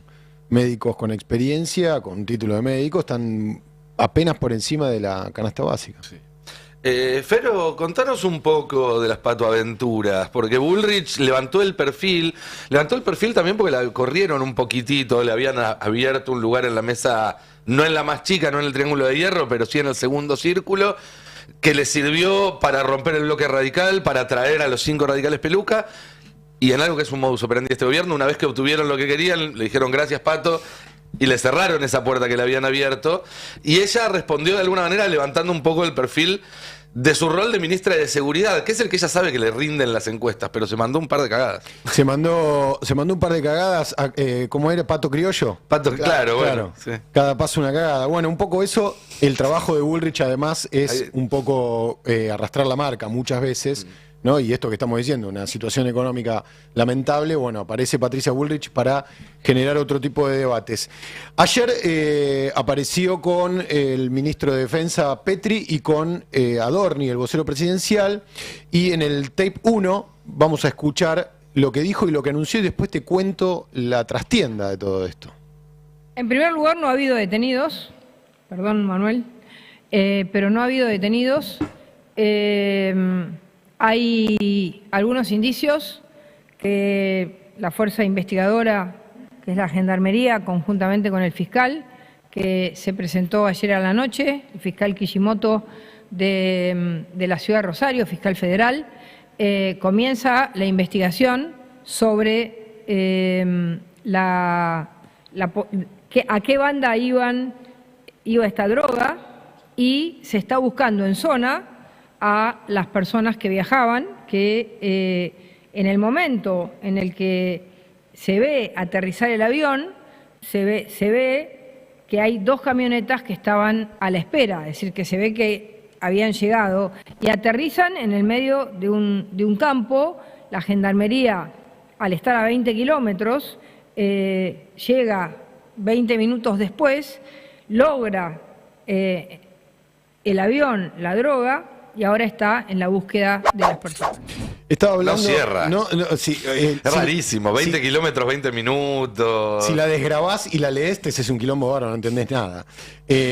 Lo primero que hace es contradecir a Adorni, porque Adorni anunció que había un detenido y ella le dice no hay ningún detenido. Estamos hablando de el hallazgo de 475 kilos de cocaína arriba de un avión Cessna, una avioneta, en un campo muy cerca de Rosario, que supuestamente fue una avioneta interceptada por los radares, que sí funcionan desde hace mucho, radares que están distribuidos no solamente en la frontera. Detectaron los radares. Detectaron los radares, que a veces hay dificultades para detectar los narcoaviones.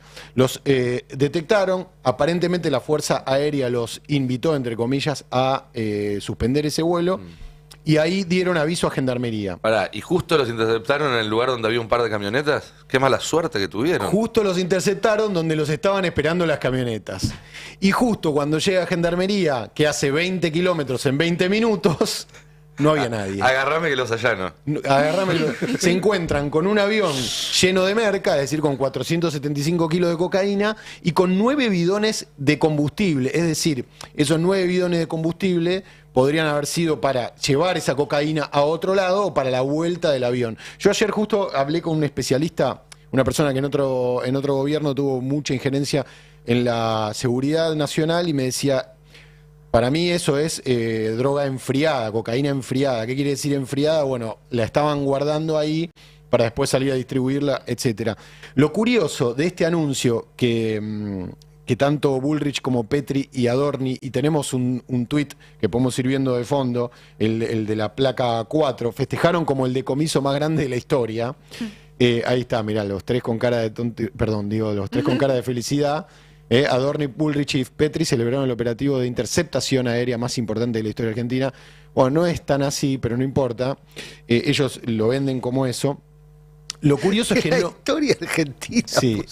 Lo curioso es que, aparte de la contradicción. Qué farsante que son. Es increíble, ¿no? La contradicción, porque Adorni anuncia un detenido, Bullrich le dice en vivo, perdón, Manuel, no hay detenidos. Bueno, un rato después sí, se descubre que sí había un detenido. Y tiene una historia muy curiosa y un prontuario muy particular, Nico, este detenido. Pero no es que la gendarmería, que llegó tarde, como una película de los hermanos Cohen, llegó tarde y no encontró las camionetas. No sé quién vio las camionetas, por otro lado, ¿no?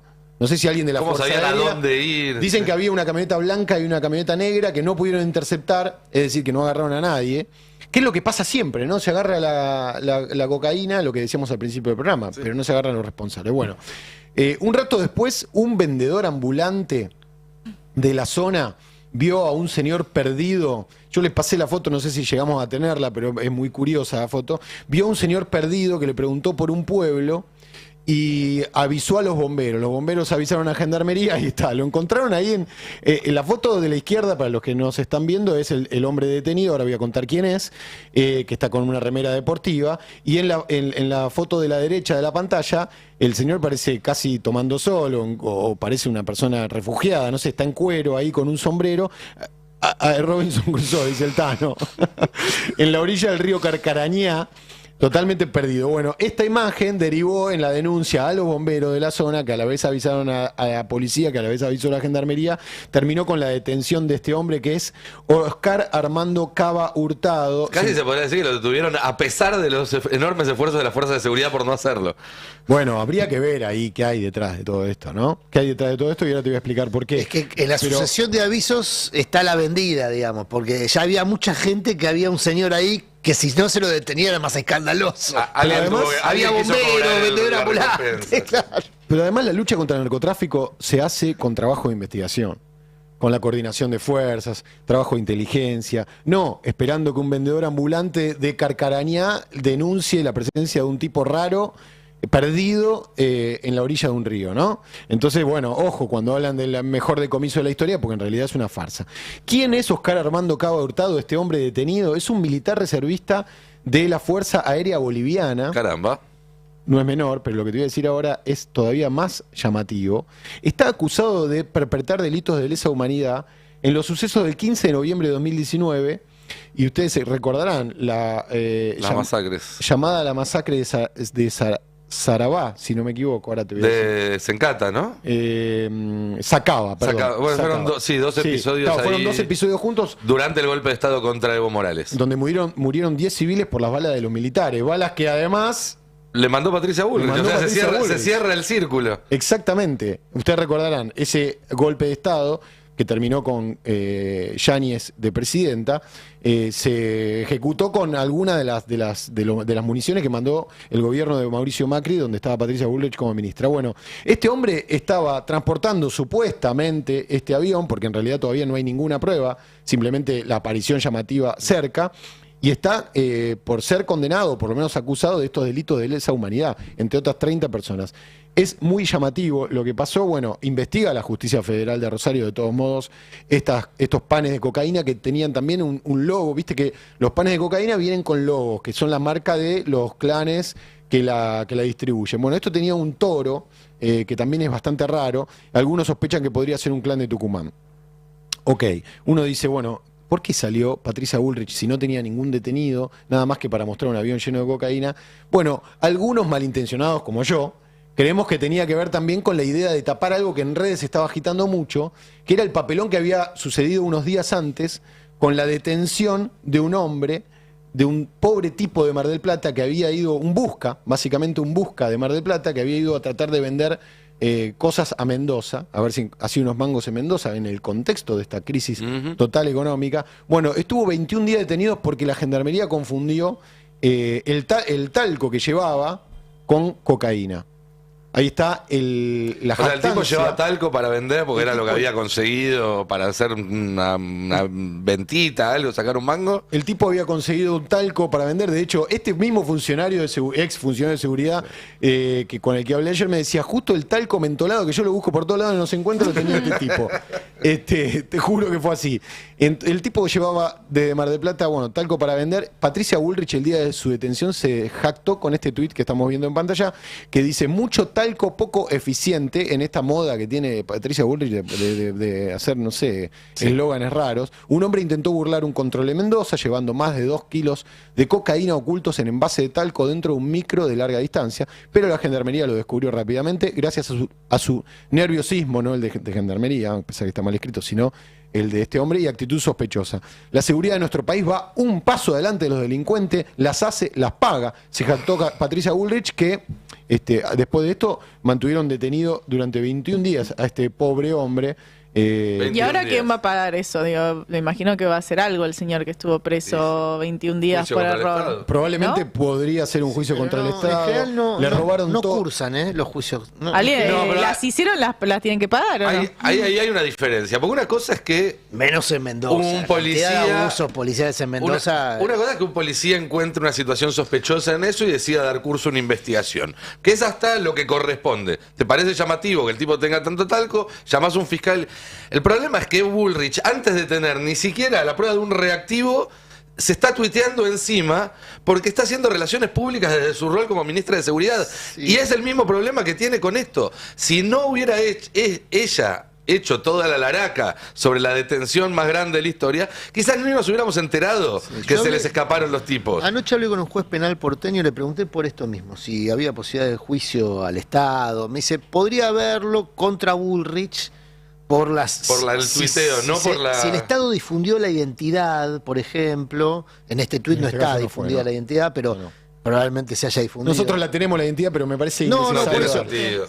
Ahí podría haber un juicio de Estado por la actitud de Bullrich, pero el accionar policial, me dice, hay una larga lista de antecedentes de que con que el policía diga que el señor sudaba las manos y que no pudo justificar a primera respuesta, que es el método que aparentemente usa la policía para determinar quién es sospechoso, a primera respuesta, el origen de los productos, ya con eso basta para validar la detención. Eso está bien. Y Mendoza, además, me decía este juez, que es porteño, me dice, Mendoza tiene la cantidad de abusos policiales muy significativos. De hecho, tiene condena de la Comisión Interamericana de Derechos Humanos. En este caso igual fue Gendarmería, ¿no? Una fuerza federal. Es verdad que... Por eso le llegó a Bullrich la información. Claro, es verdad que el paso a Chile es un paso complicado, la frontera en relación al tema de drogas, pero acá el problema, el reactivo dio cocaína. El problema es lo que siempre decimos respecto de Bullrich, que se tuitea encima, pero de fondo, más allá de la banalidad de decir se tuitea encima, hay una rotura total de las garantías y los derechos de las personas. Sí. Es decir, para Bullrich, toda persona es culpable antes de que se demuestre lo contrario. Entonces, ese es el problema. Policía. En ese caso es inocente, aunque se demuestre lo contrario. Exacto. Una doctrina está pegada a la otra. Entonces, ¿quién le garpa a este tipo los 21 días que estuvo detenido? Según la familia, le robaron todo, lo dejaron a la vera de la Ruta 7, el tipo se tuvo que volver haciendo dedo. La familia pasó varios días sin saber nada de él. ¿Quién le devuelve los 18 pomos de talco que el tipo que se había llegado a Mendoza para hacer unos mangos? Es decir, todo es una gran tragedia, sintetiza para mí la forma de hacer política y de vender humo de una ministra como Patricia Clarísimo. Bullrich. Che, quedan un par de minutos, vamos a aprovecharlo para hacer un poco de zapping, porque la producción estuvo atenta a lo que estuvo pasando en las pantallas en las últimas horas y está bueno hacer una repasada. Vamos a arrancar con una foto muy particular de Diego Maradona, porque fue la fecha de su cumpleaños. Semana maradoniana. La semana maradoniana, la Navidad maradoniana, y esta foto y la reacción de la hija de Maradona ante la aparición de este material. A un día del cumple de Diego, vamos a cerrar con otra foto que la traje preparada acá. Es la foto hecha en dibujo por Liniers. De hecho, es una foto que usaste para tu documental. Tiene un toque maradoniano. Quiero que esperes porque la verdad que no es la foto y nada más. Quiero que la definas con una palabra. Acá la muestro, chicos, a la cámara. Mirala en silencio y definila cuando quieras, Tómate tu tiempo con una palabra. Me cuesta un montón porque es mi foto preferida del mundo. No sabemos quién la sacó. Todavía no. ¿No saben quién fue? Si me permitís, voy a usar 2 palabras. Amor a absoluto. Le puso Liniers una margarita gigante. Vos le Hermoso. pones Sí. varias chiquititas. Te hago entrega para que la tengas en tu Ay, casa, muy acá en tu lugar de hermoso, trabajo, muchas donde gracias. vos quieras. Muchas gracias, Es un chicos. lindo Hermosura. Fotón. regalo que te hace Nacho y le agradecemos a Liniers. Liniers. Sí, obviamente, es más. Es un Te amo, genio. gracias. Mandó saludos y cuando le escribimos dijo, obvio, es una... Bueno, ahí el recuerdo emotivo, ¿no? Y esa flor que es, esa foto que es impresionante, Es que increíble. parece Las margaritas guionada en las medias. Escucho esta semana maradoniana, leo al Dibu Martínez, a los referentes futbolísticos actuales y más extraño a Diego. Y sí. Digo, por Igual si es alguien no otra está al tanto, igual para mí Diego es Martínez. otra época. Por eso, no, más extraño a Diego. No creo, yo no creo que sea... Sí podemos hacer foco en la individualidad extraordinaria de Diego. No creo que sea para agarrársela con el Dibu Martínez. No, para nada. Para nada, porque Bueno, no es sé, un... cada cual es la suya. Yo lo leo al Dibu Martínez y lo extraño más a Diego. Yo lo es extraño, lo que me pasa yo a lo mí. extraño siempre, Hay un leyendo cambio. al Dibu, sin leer al Dibu, viendo fútbol, a mí viendo me pasa tenis. eso, ¿qué quiere que les diga? Es una sensación personal, no colectiva. Imposible. Algo me pasa a mí. Imposible no extrañar ni amar a Maradona todo el tiempo. Yo recuerdo, fui muy lector del gráfico de niño, muy lector, y me acuerdo que en los 80 se hacían, el gráfico en los años electorales hacía como encuestas a los futbolistas. Sí, claro. Para ver a quién iban a votar. Ganaba el peronismo por afano. Me parece que, digo, más allá de que cambiaron las épocas, ahora muchos futbolistas se forman en Europa, son millonarios, en esa época no pasaba tanto.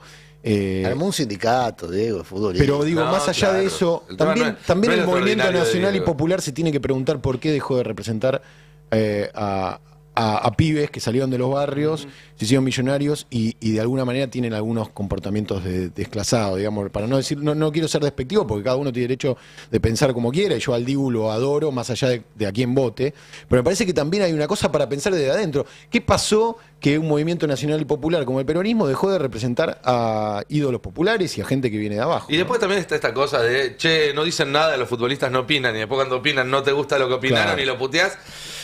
Sos futbolista. Al Dibu hay que pedirle- al Dibu- yo lo extraño a Diego. Pero Que se lo dio opine lo ese que quiera. debate en las redes ayer. se Al dio día ese seguir debate. celebrando ataja, cuando ataje algo que me sirva, lo Ahora voy a vamos celebrar. a tener la casaca de Black Sabbath, porque el Aston Villa, que es el club donde ataja, era el club del que eran hinchas Ozzy Osbourne, Tommy Yomi Correcto. y los Black Hablando Sabbath, de- y van a sacar una camiseta especial. Mirá cómo meten un lío Mis dos peor. pasiones. Hablando de desclasados del rock, ¿no? También van a usar la ¿Por casaca qué de Black Sabbath. desclasados del rock? Bueno. No, clase obrera. Black Sabbath, una banda de muchachos Te la de discuto. barrio. Así nacieron, sí. Sí, y bueno, después les fue muy bien. ¿Vos también estás con la teoría del Oreo? Vamos, seamos. Adri, te quedás con Sí, Afiladas dos Verdades. horitas. Atención, ¿Qué hoy tenemos? vamos a hablar. Bueno, en un ratito del tema lácteo que estuvimos comentando, esta dualidad entre ventas que suben para las empresas y ventas que bajan para los consumidores, porque cada vez se compra menos. Bueno, la descripción del fenómeno y las consecuencias de eso. Y después vamos a hablar aquí en el piso con Alexandra Cohen, que es psicoanalista, Sí. es autora, es escritora. Y hizo un libro muy interesante que lo presenta hoy, pero lo va a anticipar aquí con nosotros en la presentación, sobre la importancia del humor, pero en clave política, en clave humana, en clave psicológica. Para mí es un libro muy adecuado para este tiempo, digamos, porque se puede ser serio sin necesidad de ser solemne, un poco es uno de los temas que aborda en su libro, y vamos a charlar con ella también de cómo se puede ser al mismo tiempo fervoroso, tener convicción y al mismo tiempo no perder ni la ternura ni el humor, que forma parte medio del mismo sentido. Importantísimo. Bueno, quédense entonces con Verdades Afiladas. Gracias, Diego. Gracias, Cande. Gracias, Fero.